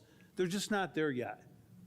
That's just the reality of what we do because we're trying to move every child forward. So I think for this section, okay, I hear it. I'll break it out. So as my recommendation is this, but broken out by each of the grades. Could And we then- include high school in those grades? High school does not take these assessments. So this It only is goes just, through this eighth is grade. just K through 8. Yep. This one's just K through 8. All right, So- go to, So what about, you know, taking the 3-year average? If I'm an educator and I did really good this year, I would be a little disappointed with that approach because we're equally weighting all 3 years. Do you take into consideration where maybe most recent data is half the score, previous year is 30%, and the yeah, that is the second exactly, year is that maybe is exactly the 20%? way you could look at it if that's what we set up. Yes. So a little bit more the last year, what is it, 50, 30, 20, something like that. 20 is the third year. But the trends are what's important. And if you're going to average them, sometimes people do weight those like that. So that's a possibility. Well, I think my question, we're not evaluating teachers, this is our superintendent. So really, we want to look at 3 years, right? We need to see, I don't know if it could be 3 or 5, but I think seeing a trend, right, is important. Yeah, but- So I think looking at the most recent data might help teachers in the classroom, but I think looking at a perspective of the superintendent of a district, I think you need to see at least 3 years of data to see where we are and where we're going. Yeah, 3 years is what's in the law, and it's actually mentioned as 3 years of trend data. So it's a good technique. It's not bad, though. Greg's idea of weighting it is not wrong, and it is done that way sometimes. So if you look at the IDEX stuff, Chuck, or Munetrics, sometimes that's the way they'll weight that stuff. So you could look at that. That'd be something that you could explain to the board in a future meeting. I'm not interested in that at this point in time. That's not my recommendation. My recommendation is to do it this way for component 1 with the breakout of the grade levels per the request of some of the board members. So that's what I'm saying, because this is still just a picture of one set of data so that we can have a picture of how our kids are doing. But it's a one-year evaluation, right? So anything that happened 2 years ago is, we're told not relevant for this year's evaluation. So I think we have to be consistent. That's just on the 32 professional practice items. You're doing 1 year for that, but on the data, you're supposed to use the 3-year trend data. Understand, but I'm saying I think we need to have a heavier weight on the most recent Okay, and I period disagree. which we're evaluating. Well, and you can see all 3 of them, so you could, if you wanted to average them, so what you're talking about is averaging those 3 years. And what he's showing is he's showing the 3 years here. So if you came up with a final score, that's what you're talking about, Greg. So you guys are talking about 2 different things. Do you see what I mean? You're talking about coming up with 1 score at the end, so you take these 3 numbers and you'd weight them and you come up with 1 average. But he's showing all 3 numbers, so he's just showing the actual trend data. Does that make sense? So if you want to average them, then we could average them at a meeting. We could actually So you're saying do you're that. only using the most recent, not the No, 3-year I'm average. saying you're looking at all 3 of them. But we're But What do you, all when you comparing say there looking to- at, what does that mean? You're not trying to come up with a final, you're looking at all 3 years as a trend data. Right. So you're not trying to come up with 1 score on that particular set of data. When you're looking at the trend, you're looking at the trend that it's moving towards over those 3 years. So not just looking at If the it's not last year. moving, you're seeing that. If it's going down, you're seeing that. So what you does can- that mean, though, in terms of a score, Well, that section? that's where he's saying that 50% is the target. So if it's not hitting 50%, then it's less than effective. But So is it that's- 50% over the 3 years or 50% over 1 year? Yeah, I guess that would be the question. If you want a final score, then Chuck, you'd have to decide if you're averaging those 3 or if you're weighting those 3. No, we're just using, for this purpose, see the trend data. For this purpose, you see the trend data, and as long as we have the data available, we'll look at that particular year as weighted as the most important. So this last year will be the most important weight, right? I give you the averages, but what I'm saying is, what we really want to see is for 25, 26, because we don't have the data yet, you're going to see that, and that's going to be actually 50% growth. Is that there? And that's what's going to be put into the rubric at the end. So you have, remember, the 3 years worth of data is most important when you don't have current data. If we have the current data at the end of the year, which we will have the end of the year benchmark assessment data and the end of the year early literacy, early math data. We will have it. We'll use that. But if for some reason we don't have it, that's when you would average those. Okay, so that's, you guys are saying the same thing then. The last year is most important. Yep. So, but we aren't going to be able to set the goal until we see the aggregated data with the weighting issue fixed. No, I think it's already taken care of if I put it, I'll Well, just no, put out the because grade level. the average is going to change, because right now, the K through 2 is the lower of the 2 scores, and it has double weight because it's a smaller sample size. So when you adjust for that, your average is going to change. But he's changing it per grade. We're going to do it by grade Kindergarten level. through eighth, so it won't be I weighted. understand, but right now, K through 2 is 3 grades. But it's changing. I'm saying in our final version, I it will be understand. changing. I understand. K through 2 is 3 grades. 3 through 8 is 6 grades. Right. If you, the number we have here today averages together 6 grades with 3 grades, which So- again is not the statistical way to do it. So when we, I can assure you, when we split this out by grade and give each grade the same weight, the average on this paper will change. Yes, but can I say, I'm Yeah. sorry, I don't mean to interrupt you, I apologize for that, but I don't think we're trying to average these. If we were, we would be going across. So you would take kindergarten by itself. If kindergarten was 41, 48, 45, then you would average what kindergarten is. But you're not going to average down, you're not going to average vertically. Well, that's So- what we've done with the K through 2. So that's what I'm saying. K through 2, ELA, the average is 45%.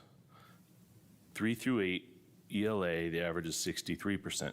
When we average those two numbers together to get the ELA baseline of 63, Oh, I see what you're saying. 63%, well, first of all, that baseline isn't, yeah. When we average those two together, once we break out the 9 grades, that average will not be the same because this is a distorted average based on the fact that the sample sizes have a twofold difference.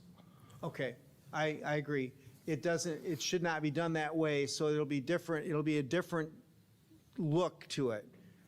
But it doesn't change the rubric. When I get to the rubric, we're still looking for 50%. So it But why- doesn't change that. Why would we set a goal before we know what the baseline is? Because I'm telling you, if we hit 50%, that's what I'm looking for, and that's my recommendation. Doesn't matter what the baseline is. If If the you don't- new calculation says our baseline is, we're at 63 now, Yep. we're still going to set the goal at 50. It doesn't work out at the end of the year, you can say, hey, it didn't work I can assure out. you, I could not support that We have a approach. little solution to this. So first of all, when we see this, and we can look at this again in December, when we're together, but if we see all the grades, that's going to help, and you can see what's going on with these grades. And then you can decide, are we averaging all the grades at K-8? How are we accomplishing, are we hitting the 50%? Or do we say kindergarten didn't hit it, first, second, third, fourth hit it, fifth didn't hit it, sixth, seventh, eighth hit it? You can make that kind of determination too, because you'll see those across the board. So one of the points I would make to you, and I know this feels a little tedious, maybe to some people that are watching this, but the fact that we're talking about how kids are doing is important. And so I think it's good to look at the data. We're going to get better at it. So can we go on to the second area? Yeah, but I guess if I can just clarify. So my question then is, if we don't know the baseline, where is that 50% number coming from? Right. It seems And completely I think that arbitrary. we can have a discussion about that in the future, because we can set those along the way. But We're not affecting the teacher's work right here. We're just trying to capture how are we going to grade ourselves on how we're doing. So we can obviously, if we are already at 60%, and Chuck can look at that and say, hey, yeah, we don't need to be at 60, we need to be at 62, then maybe that becomes what we're looking for. I would just say that for Chuck. So I apologize for stepping in, Chuck, if I did. Mr. Green, could I ask a question? And then I want to move on to section 2 also, but I think this will be a quick answer on your part. But myself, call the public, we've talked on the board that the wonder is, why is high school not in section 1, which we understand it is not, but why is that not included? Because those assessments in section 1 aren't given at high school. These are just elementary assessments. Okay. Okay, go to section 2. So earlier, we talked about a lot of districts look at, how their teachers perform and how they do on their student objective growth, GRASS goals or growth goals or SMART goals. You hear lots of different, they're called lots of different things. But we call them GRASS goals, and GRASS stands for the goal, the rationale for the goal, what accountability assessment tool are you going to use at the end, what strategies in the plan for getting there. So we look at that. That's part of the evaluation instrument that we adopted and negotiated with the HEA, as well as negotiated with our administrators. So we use that tool, they set their objectives, and what we're looking for is we'd love to have 100% of our staff hit their goals and be effective at the end of their rating. And so we're looking at if our teachers are effective, they used to be called highly effective, if they're effective, then that's a good thing. So one more piece, because that means that the building principals who are evaluating our teachers in the classroom are saying, yes, they're hitting the mark, they're making progress with their kids, and they're making progress on their goals. And I would do the same with my administrators. My administrators would do the same with their assistant principals, and so on and so forth. And so what I recommend is that we look at our total number of professionals, which is teachers and counselors and administrators, and we're looking for 100%, but in this case, if we're hitting 95% of our teachers and professional staff being rated as effective, that's saying a lot about what the teachers are doing in the classroom. So this gets to the heart of teacher work, administrator work in the buildings with their kids, moving them forward. And that's pretty simple calculation. It's just total number, one number hit it, there you go.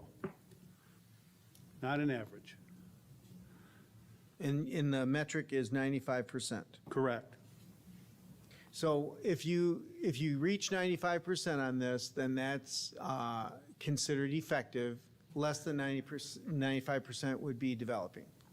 85 to 94.9 would be considered developing. Okay. All right, good. Yep. All right, questions on that one? Don't really understand the process, I guess, because how does it not turn into sort of a self-fulfilling prophecy, right? If your target is to get 95%, couldn't you, in theory, adjust your grasp system to achieve that without Well, doing better or worse? The way I in understand theory? it is the teachers have to develop their own goals, and then they have to do the work during the year, and then they meet with the principal and explain how they reach their goals and show the data that they reach their goals. So what you're doing is you're evaluating our teachers reaching their growth goals with their students. So it's similar to what I talked about earlier, where some districts just do an average of the teachers and how they got on their score. This is like a way of doing that, but you're doing it in terms of teacher goal area, which is part of their growth. And so it's the same kind of thing. We're supposed to be evaluating at the district level what's going on at the student and classroom level. And so one of the ways of doing that is making teachers set goals and then evaluating if they reach those goals. But if I guess my point is, if our trend is that we're at well above 98%, why would we set a target that's so low and call that effective? Because we could, in theory, drop and then give ourselves a pat on the back. So that's, I guess, my concern. Okay. Jeff, you were going to say? Yeah, Dr. Green, I really liked what you had to say. I took a note, but I got so many papers, about aggregating up in the district from the teachers to the administrators to the superintendent. So I think it would be much simpler in this category if we would just look at the building level principal, because they've already aggregated all of their teacher data into their evaluation. So wouldn't it be easier to look at, 20 building level administrators and aggregate their growth and assessment achievement data rather than looking at 325 teachers? It's really more of a Chuck question. Do you think that I mean, that's a similar kind of thing, but what do you think, Chuck? I would disagree wholeheartedly, because in this component, we're not just concentrating on teachers that teach math and English. We're looking at all teachers, teachers that teach auto, teachers that teach, career tech, teachers that teach art, PE. So we're looking at all of our teachers being responsible for student learning objectives, and that's really important to us. So I think that's really important that we recognize that through a look at the big picture worth of data. All of our teachers are important. So the building level administrators are not evaluated on, I thought we just said we're aggregating the teacher level evaluations to the building, so, but what you're saying is we're not taking that into account with our building level administrators?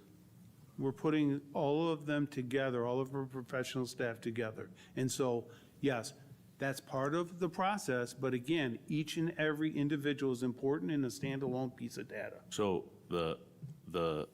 but what you said alludes to the fact that somehow the building level administrator is not evaluated on the performance of the PE teacher. If I could interject, Yeah. I think there's, you guys are just missing here. I think that Chuck didn't say that the building level administrators aren't evaluated on all the teachers. I think that's just part of what they are evaluated on.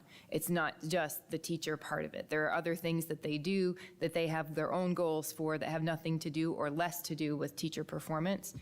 And correct me if I'm overstepping. So, so having this focus on just the teacher portion of it, yes, the teacher portion is aggregated up and included as part of those administrator evaluations, but that's not the sole feature. So in order to focus on this, it may make more sense to do it as Chuck is presenting it, as focusing just on the teacher level, so you're not losing that as part of the administrator evaluation. So, but is that, I guess my question is that aggregation of the teacher data to the building administrator, that can't be extrapolated in a certain category? Is that what I'm hearing? I choose not to. Chuck, I have a question for you. Is this 333 here, is that all your teaching staff? That's our teachers and administrators, all our professional staff, Okay, administrative staff. so Jeff, this is including the administrators on this. So they're all, with the idea of this, I'm just saying, and this is me, not Chuck, and Chuck and I have not discussed this, but this looks to me like you're trying to make people that are working for you have goals. And so of those goals, now you're trying to evaluate, have they completed those goals? That's what you're working on. So you're handling all of your staff this way, and then that reflects in Chuck's evaluation. That's the idea of it. So I stand by my statement earlier about teacher, administrators, superintendent. Yes, that's what we do, but this is basically the same thing. It's just taking them together and then saying, all right, we're having all these people have goals. Are they making their goals? Now, back to the comment of, is 95 the correct number? Is 100, I mean, obviously, you want people to be reaching their goals. So this is a way of holding people accountable for goals. This is just one way of holding people accountable for goals. If you don't evaluate it in the superintendent's evaluation, it just is evaluated on all of those individual people. But this way, it's holding the whole district accountable. So it's kind of an interesting concept to put it in. I don't know if 95 is the right number or not or whatever, but obviously you expect people to reach their goals, and that's what you're expecting. Other comments on that one? Just one. Wherever you have a situation of, like, for example, 2022 to 2023, 325 professionals, 100% goals. It brings about the question, and I don't want to dive into the weeds here, but just, are we establishing weak goals or whatever? It's a little hard to buy that number when you deal with a group of 325. That doesn't mean that there's the assumption that teachers aren't doing their job. And I want to state that real clear, because I know how that's going to be twisted. Are we reaching high enough? Are we reaching high enough? Where are we setting the bar exactly? Yeah, I get it. Yeah, I think does this mean that the goal is to make sure they get their report cards done on time? Or is it, they're looking to beat the average across the board in the United States for math scores or whatever? That's the missing component that just, I'm not saying anything is wrong. I'm simply saying it raises a question. Well, and I like the name that you guys have chosen, GRASP, because it feels like you're grasping for something. And so it is a principal thing where your principals are talking to the teachers and like, talk to me about your goals. What are your goals this year? Oh man, I think you could reach a little higher than that. That whole concept is, if the goals are too easy and everybody's getting 100%, I think we might have that question. But on the other hand, we're asking our principals to do that work. We're not doing that work. Remember, the board oversight, the whole capability of the board is the oversight of this. So just having this in your district is a good thing, making people have goals. And I know you know that, and I know you agree. It's just like, now do we trust the principals to do the job with their teachers to help them reach? And do we trust Chuck to do the job with his administrators to help them reach? And it's a nice name, GRASP.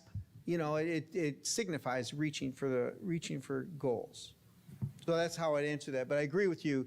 If it's 100% all the time, it kind of begs the question of, are we reaching high enough? And it's not to make it sound as if we don't have a good group. It's just where are we at? And that's all I'm asking for, is maybe a little bit more of an explanation at this level at some point throughout the year.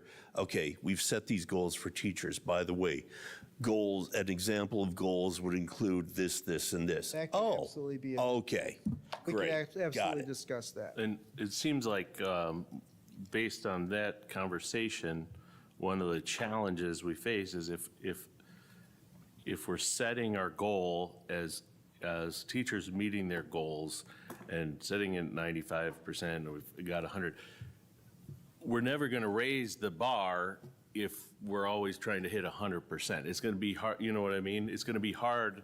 What I hear as saying is, maybe we need to be a little more aggressive in our goals, but then for us to tell teachers, hey, we need to be more aggressive in our goals, and by the way, if you don't hit 100%, the superintendent loses point, kind of is contradictory. We need a system that would encourage them to raise the bar and push a little higher without penalizing for doing so. I know. I don't want the number to give any indication of job performance or whatever. It's just simply a number. But if it always comes across as within a point or two or less of 100%, you got to start asking some questions. That's all I'm saying. Okay. Other comments on that one? How about number 3, Chuck? All right, so number 3, originally we started out saying, okay, what data can we use that is a third party, first of all, from a third party, not ours, because I hear that often, how come we don't have a third party? So, okay, let's use the state. Let's use how the state looks at what percentage of our students each year are making progress, and they call these on target. They're making growth, they're on target. It's the old at-risk definition, but now they call it college and career readiness. And we wanted something that people, if they wanted to, could go to the website and actually compare Hartland versus other districts, especially for those that like to try to say, well, Hartland should be like X, right?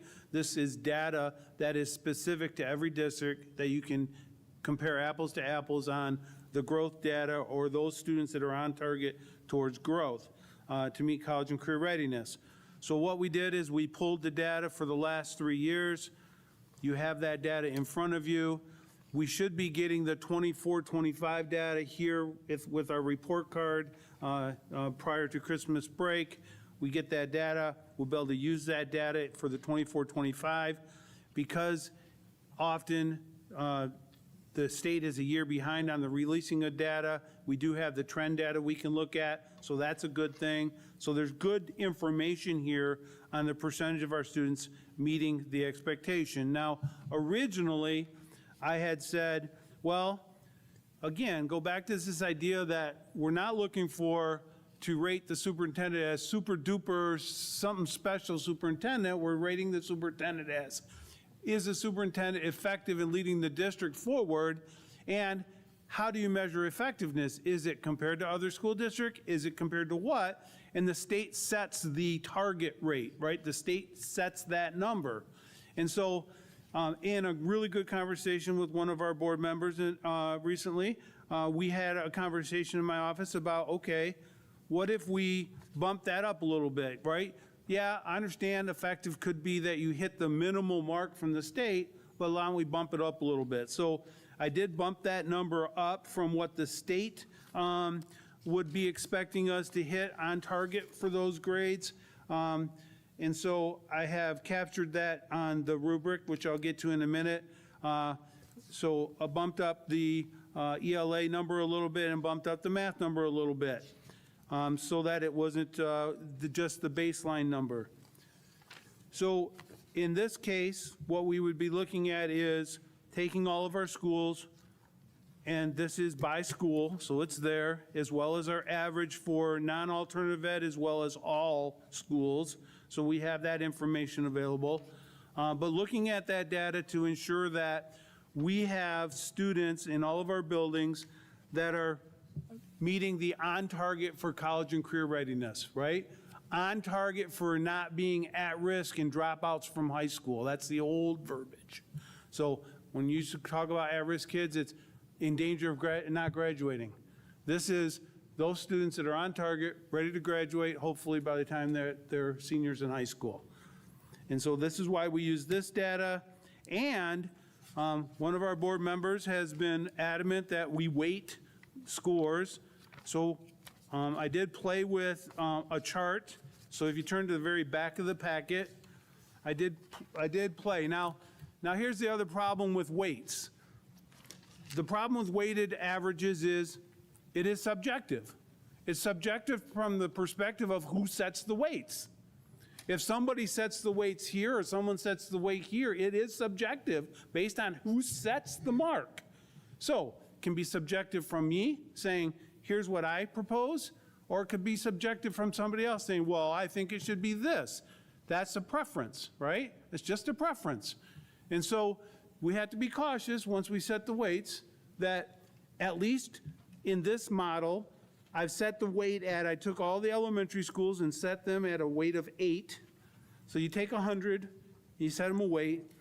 Each of the elementary is an 8 because they have 400 students that would be aggregated because it's 3rd to 4th grade. And then I did double that for farms in the middle school because, so 16 as a weight because they're double the number of the elementary school kids because they have 2 grades.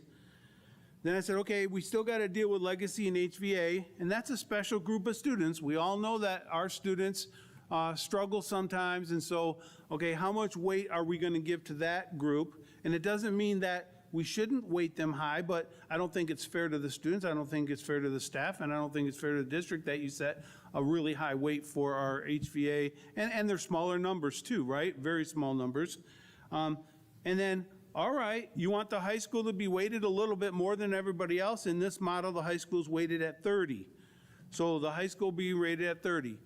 So I took the 23-24 numbers for ELA of those students that were on target towards being college and career readiness in each grade for 23-24, plugged it in, used the model that says, hey, on the second to the last page, if we're on target above 60% or better on ELA or 55% or better in math, it would be a 3, and so on and so forth. You can read that chart. So I set the rates, rated each building, did the math, and came out with the weighted average sum for all the buildings based on the statistical calculation for figuring out the weights for these particular buildings. So again, it's trying to take what I'm hearing from the board, trying to put this all together, and making sure that we're taking care of a third-party perspective of those kids meeting growth from the state's perspective. Questions? Yeah, so I'll jump in here because I may or may not have been the board member that was adamant that we needed to weight the schools. So I do appreciate going back to review the model and create the weighting. However, the execution is not quite correct. We need to be weighting the raw data, not the ordinal score given for the evaluation. So again, I'm concerned about the statistical validity here of weighting the 1, 2, or 3 rather than weighting The the actual actual score. Right, so it's just backwards. And that, again, is I am not a statistician, but any statistician will tell you the correct way to do it is to weight the score, not the ordinal value, and that's because those values are arbitrary. We could change what a 3 means based with our grading rubric, and so the impact is different. So we need to be weighting the scores, not the 1, 2, or 3. Other comments on that one? I think in general, I just have some concerns over what we're using. I guess in the spirit of using the previous years as the benchmark, I would like to see those be the targets that we use as the minimum.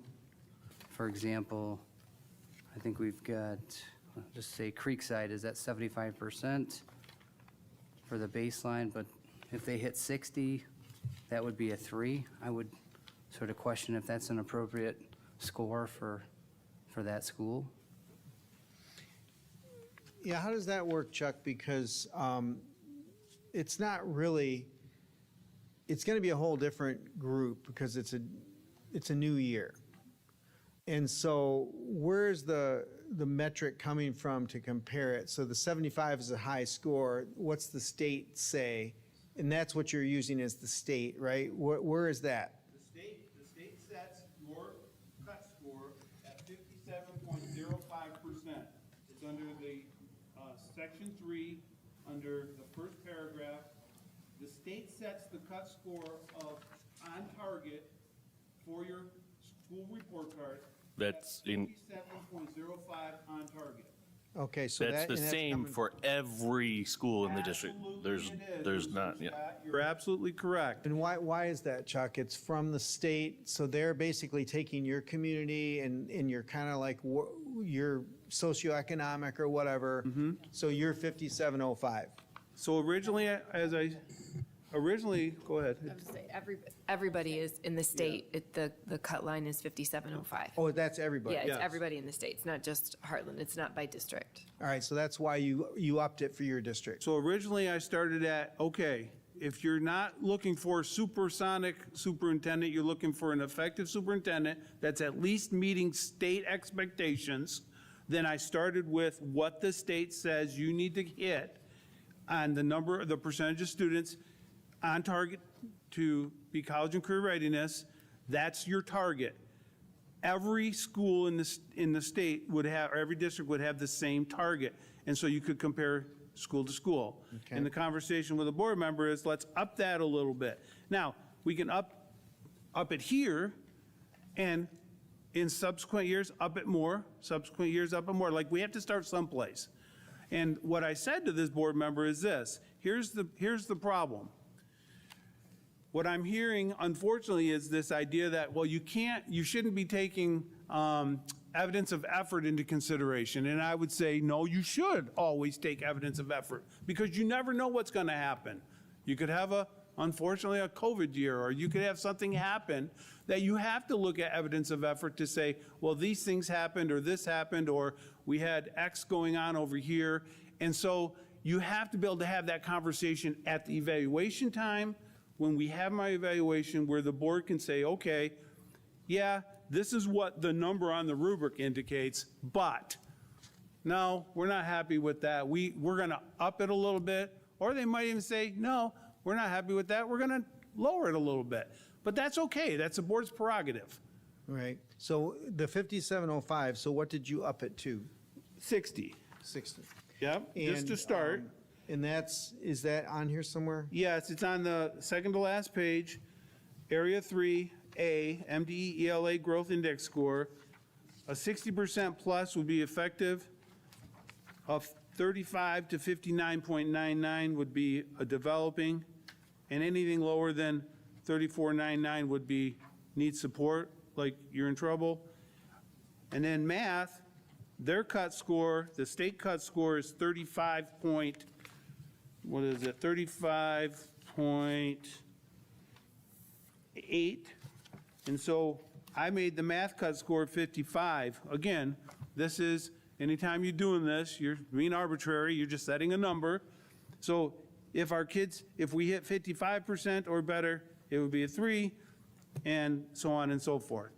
So just to at least have a starting point for the conversation, to fill out a rubric of some sort that is weighted in some way, knowing that from the local perspective, it can change over time. This is the process, and this is where we start.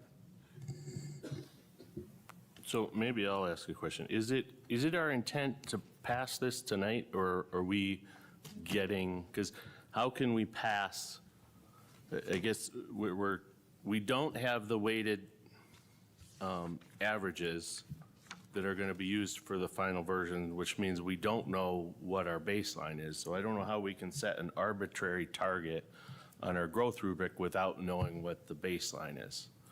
And that's for area 1 and area 3. Can I make a suggestion? Sure.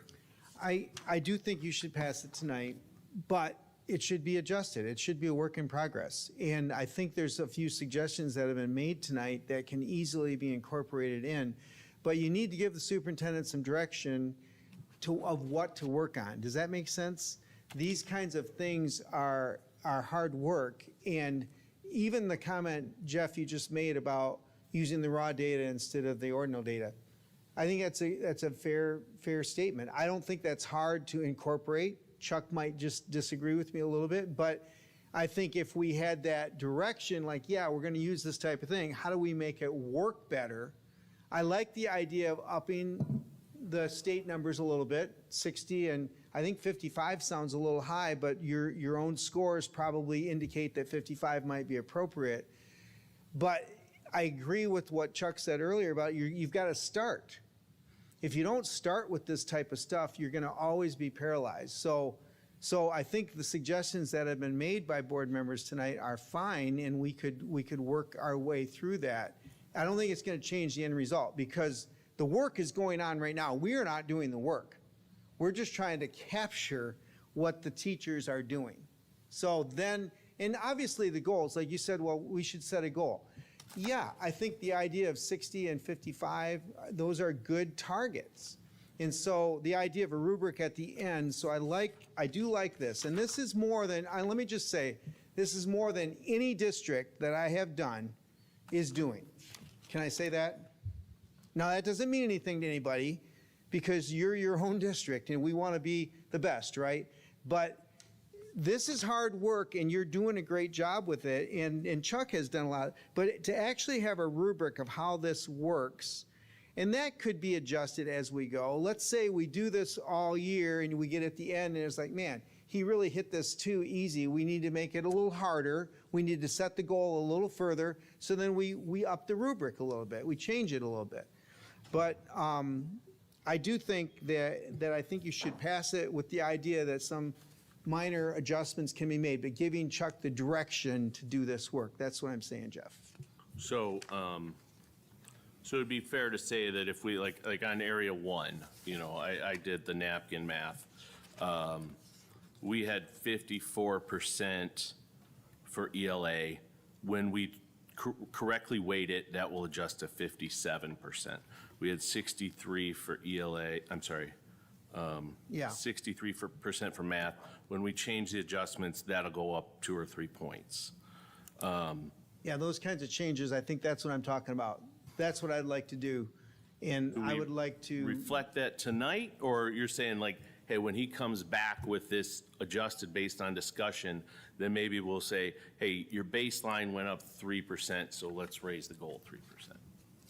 Yeah, I think in December, we could talk about this again and go over the adjustments that we made and see how it's looking, and is this really a fair way of evaluating the district's work? And then you can shoot more holes at it. But I mean, the idea though is that we're making this effort to get something that we can actually score. I could support that as long as we're we can keep what I don't want to happen is we reweight some of these numbers and then our rubric is way off. Yeah, from no, we'll our have to baseline. fix both. We'll fix both. We'll Yeah, fix that's both. what I'm And getting at, I yeah. want to get involved, and I don't want a lot of emails, though, on this. But I do want to, when we're getting ready for December, me and Chuck, I want to work with Chuck on it and go over some of this and get it prepared for you so that it'll be more like, yeah, this could work, and then we'll take more shots at it at that time. I can support that, absolutely. And I appreciate you saying that, because really, we're 3.5 months into his 12-month Yes. evaluation, right? We'd If like we to- wait longer, then we're going to be at 4 months, 5 months, 6 months, and then he's going to have 6 months to complete what we have asked of him. So I appreciate you suggesting that we keep this action item on the agenda and give him something to start working towards today. And honestly, let me clarify, I don't want it to be on your agenda, the board's agenda. I want to work with Chuck a little bit on this, but then in December, I want to present it to you again of, these are the little adjustments we made, and this is what we think will work, and let you look at it then. But remember, he's fully aware of this direction, so by giving him the direction tonight, he knows the types of things that he's going to be held accountable to. It's just a matter of tweaking the rubric and tweaking the numbers. Are you, and Chuck, you're okay with that? We would, so if we pass that tonight, and just so we don't keep moving the finish line, we would revisit it in December as we create this. And then once that's done, it will just be at the beginning of the next evaluation year, and that'll set the year for him. There will be. Well, I would say we would be using it for June, because remember, we're not doing the work. The teachers are doing the work. And so we're just trying to capture what the teachers are doing. So this is a way for us to measure, how did the teachers and administrators do? And so we're just trying to tweak the measurement metrics of it so that we're fair in the process, so that we're not just, as Glenn said, hey, everybody's just getting 100%, so boy, we really did all of that for nothing. We want to look at it so it's fair. Are the schools really hitting the 60? Oh yeah, we've got 7 schools that hit above that 60 in ELA. That's a nice number. Now next year, a year from now, we can make that 62. We can make that 63. You know, whatever is fair, but we're actually doing this work to help us be more informed on this process. And then keep that 62, for example, in place for that year. Yes, exactly. Thank you. So would we pass this then as a draft? So it's not the final, like, Yeah. what would be the official version? And I hear you saying December, but As a draft. I think Yeah, in fairness, as a right? direction. My concern with passing it, having to pass it now with unfinished product, I think then, we're running the risk of moving the goalpost constantly on the team. And I would almost rather wait a month if that's what it took to finalize everything. So that way there's not a perpetual changes coming down the pipe. I think passing it as a good direction for the superintendent in a draft. Remember, you're talking about the process of the evaluation. So there's a lot of things we've talked about. We've talked about the check-in dates. We've talked about the mid-year. We've got 9-month. We've got the end of the year. And then we're talking about one portion of this 34-piece evaluation tool, which is the growth plan. Admittedly, it's 20%, but you've got 3 big items in here. So the idea would be you've got these 3 big items with some minor tweaks to go along with it. And yeah, so if you want to call it a draft, if you want to say giving the superintendent direction on the growth plan, I think either of those would be good, with the understanding we'll come back in December with some of these tweaks in here for your review again. So not moving the goalposts necessarily, but just tweaking to make sure the goalposts are fair. Agreed. So addressing that concern and incorporating the verbiage that he's proposing, the motion as written could be modified. So when someone reads the motion, they could simply add the word draft after growth model. So we're approving, so then we would be voting to approve the evaluation tool, process, and growth model draft. Thank you. I think that's I think that appropriate. might cover it. So is it your interpretation of the statute that the growth component can only be 20%? Or can a district decide we think growth should be more than 20%? So our tool has it at 20%, and that's what you're using. So in terms of the statute and a research-based tool, that's what it is. So you're not allowed to change the tool to your own wishes. The tool is the tool. Okay, so then that means, though, as a district, you can do something greater than 20%? If you get a Not with your tool, perhaps, but... Yeah, you'd have to have a research-based tool that would have to be validated by a validator like myself. So I did have one district out of 300, I think we had 396 districts that are using our tool. We had one district that wanted to change the rubric.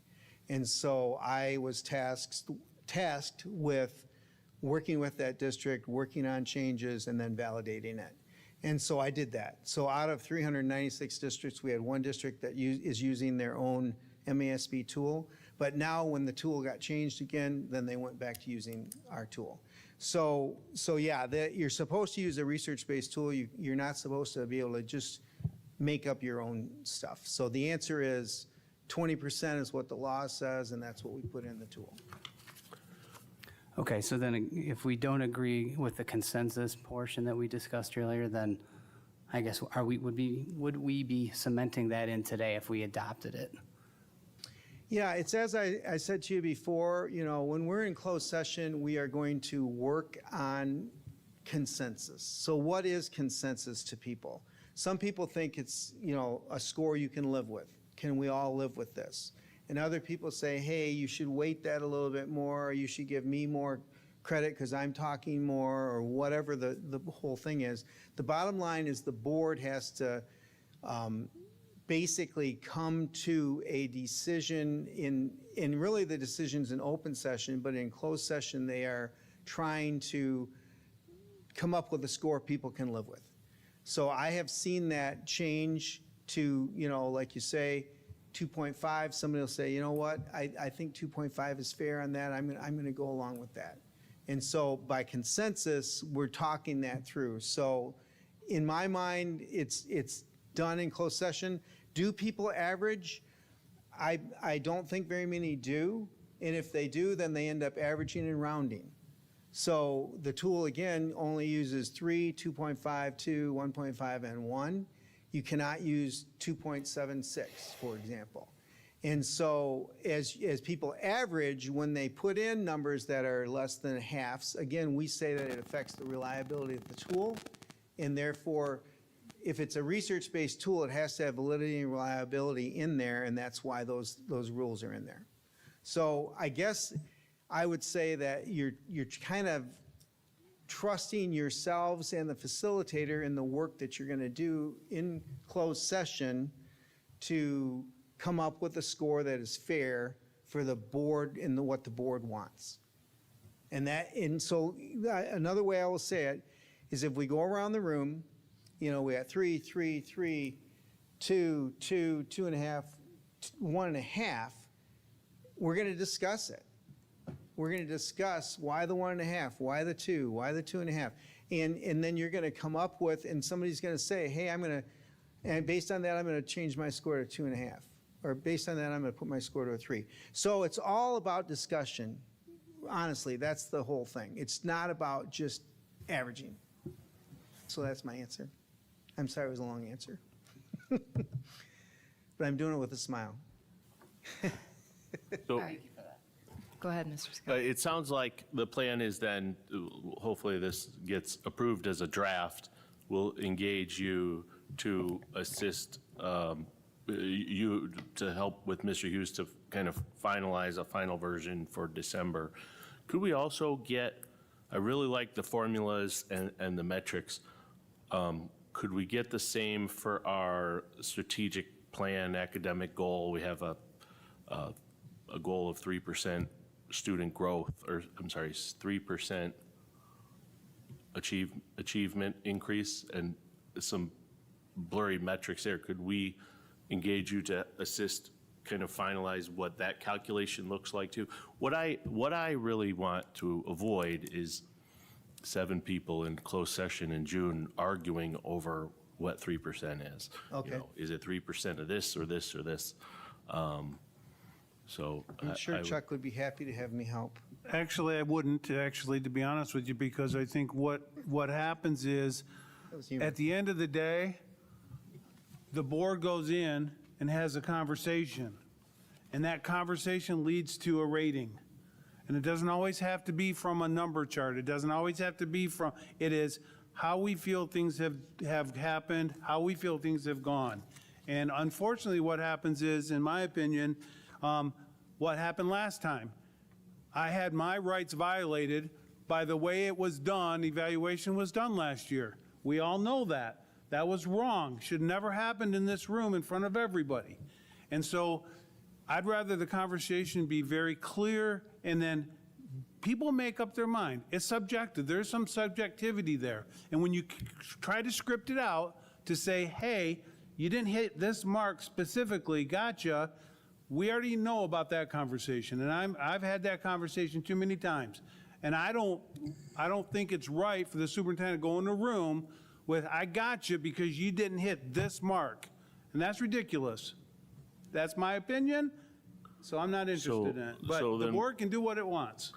So why would we pass a strategic plan goal with a very firm number if we didn't want to measure that number? And I voted against the strategic plan, so I'm not being contradictory here, I don't believe. But I don't understand why we would pass, again, spend thousands of hours on this strategic plan, come up with a very specific goal, and then say, but we're not going to measure it. Because it's a stretch goal, because as I pointed out to the board, once again, if you hit 3% every year for 5 years running in the strategic plan, you've hit 15%, and we're already at the top of the game. Our students were ranked 12th in the state last year of all school districts in the state of Michigan. We're at the top of our game. And so if we don't hit that 3%, there can be conversation around evidence of effort on whether or not you really, did we make that? That's a stretch goal. We told the board that when we put that in there. Stretch goals are important. And if it's going to be used as a gotcha, then we might as well say 1%. Well, don't it doesn't wanna- have to be I don't- used as a gotcha, as long as there's a definition and guardrails around what that number means, what it represents, and we don't use it as the final absolute truth of how well someone is doing. Yeah, I mean, It's only one data point of the You know, entire. That's one goal. Right. there's a way to define the measurement in such a way where it forces the issue of not assigning blame, but there's a series of issues that could be affecting this. So, so the motion that is going to be on the table very shortly is to take that strategic plan goal, and all 7 agree that is the superintendent's goals for the purposes of the superintendent evaluation. So I guess I have a hard time if we're all sitting here saying that goal is not attainable or not measurable, and then now in 6 months, we're going to be in a room trying to say, how do we get to this 15% if we, Question. yeah. So I was thinking, we weren't talking about the strategic plan goals. The motion was about the evaluation process, the tool, and the growth plan. The goals is another point. The goals is another point. It's a different point. We can talk about the goals, and I can help you with that, but all of this talk so far has not been about the goals. It's in what we were provided for tonight, for the evaluation process that we're going to approve tonight. It says goals, benchmarks, evidence, board adopted strategic goals in July and objectives in September. So it is my opinion, we can take this out, but that if we pass this process, which we were presented, we are setting in stone the fact that strategic plan goals are now superintendent goals. So if I'm misinterpreting that. Can I say something more about that? So I didn't quite see that, Jeff, but I mean, we can talk about that, but generally, so on the last page of the evaluation, there's 2 things on there, right? Section G, if you've memorized it, it's student growth and assessment data, which we've just spent, some time talking about. The next thing down below is district-wide goals. So generally, yes, the superintendent reports on the progress on district-wide goals. And so you guys just did a strategic plan, so yes, I would say that's usually what you're going to report out on. Now, if you need to adjust anything, that can be done, or you can just be, you're not looking at the results necessarily, you're looking at the progress on towards the goals. So I just feel like we should do the one thing first, but I don't know what the motion was going to be, and I don't have that thing that he read. I was thinking it was the other thing that you read. Yeah, the motion as it's written addresses the evaluation tool, the process, and the growth model. So we would be adopting everything that is on this one-page superintendent evaluation process document. What, can I see that? It was the front page of the original document I sent everybody. Well, I've got the growth plan, and we were going to use the word draft, remember? Growth plan draft. So, I mean, generally, yes, we want to report on district-wide goals. Nothing wrong with that. But if they need to be, if that 3% is not quite understood, how that report is going to go, then that can be resolved at another time. Yeah, I think a lot of people have misinterpreted thinking that I think 33% is not a stretch or we should be aiming higher.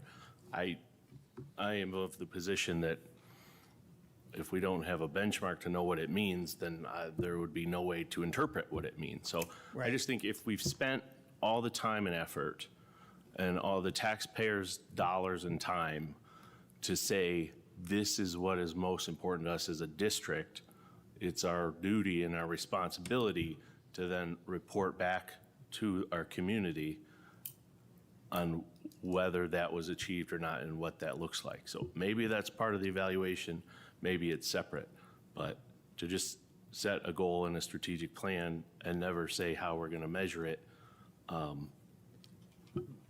I don't see the purpose of creating it to begin with, I guess.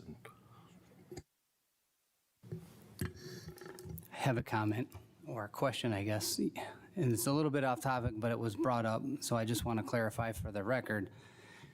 Regarding last year's evaluation, is it your position that you did not withdraw or rescind your request to be in open session when we were in closed session?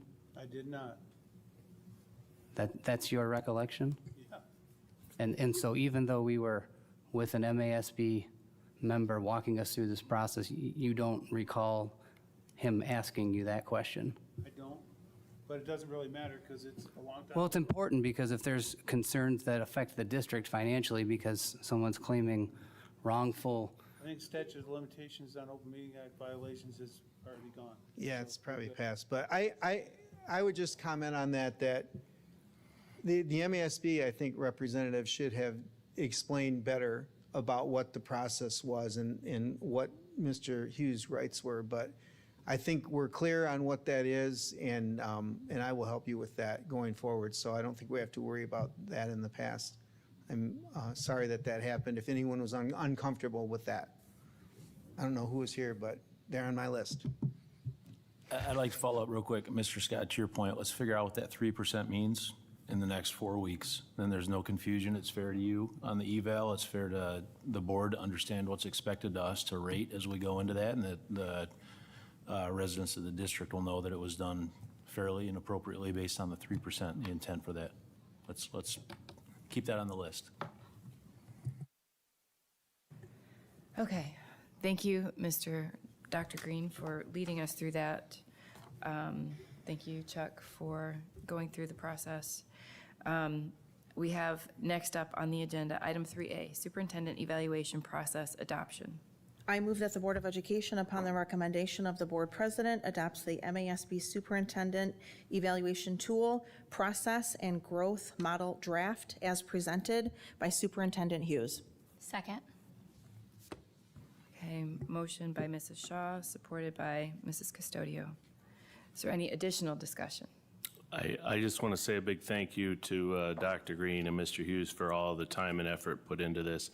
I think this was one of the most productive conversations our board has had in a long time. It sets a definite direction of the district, and this is the true work to be done here is how to improve student academic outcomes. That's what we're all here for, and we spend a lot of time around this table talking about other things and policies and minutia. But this is what we're here for the students, for the academics, the achievement, and measuring that. So thank you to all who put the time and effort in to get to where we are. I support this as it stands, knowing that we will have a process to continue to solidify the model over time. So thank you. Thank you, Mr. Scott. Any further discussion? Yeah, I'll just be brief, sorry. I also would like to thank Dr. Green and Mr. Hughes for the effort that you put into this first draft. I think there's still some concerns, though, that I have, particularly with the process in terms of whether or not we use a consensus model. I have some concerns that we might be a little bit light in terms of what we're using for some of the benchmark or I'll call it the goalposts for each score. So I would like to see those a little bit. We should challenge ourselves a little bit more and use previous data, not necessarily that just of the state. So for that, again, I appreciate the effort, but I think it's a little premature for me to feel comfortable voting in favor of this as it stands today. Thank you. Any further comments? Hearing none, this is the motion to approve the superintendent evaluation process adoption, or process. Mr. Gogolewski, Yes. Mr. Campbell, Yes. Mrs. Shaw. Yes. Mr. Keller, No. Mr. Scott, Yes. Ms. Custodio. Yes. I'm a yes. Motion passes. Item 4, closed session superintendent evaluation 3-month check-in. I move that the Board of Education, upon the request of the superintendent, enters into closed session under Section 8(1)A of the Open Meetings Act to discuss the superintendent evaluation. Support. Okay, motion by Mrs. Shaw, supported by Mr. Campbell. Is there any discussion on the motion? Real quick, when I spoke earlier about the closed session, I was talking specifically about the beginning opening page of the agenda, not the fact that we're voting now, but on this, it does give the impression that it was a done deal. So that's all I'll say. Got it. Thank you. Okay, hearing no further discussion, Mr. Gogolewski. Yes.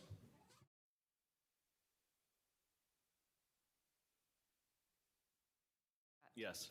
Ms. Custodio. And I'm a yes. Motion carries.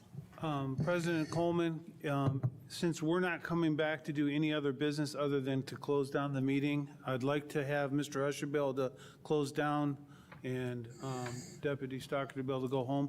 Yes, I agree wholeheartedly. Thank you for coming in, Yes. Mr. Usher. Thank you for being here. Thank you very much.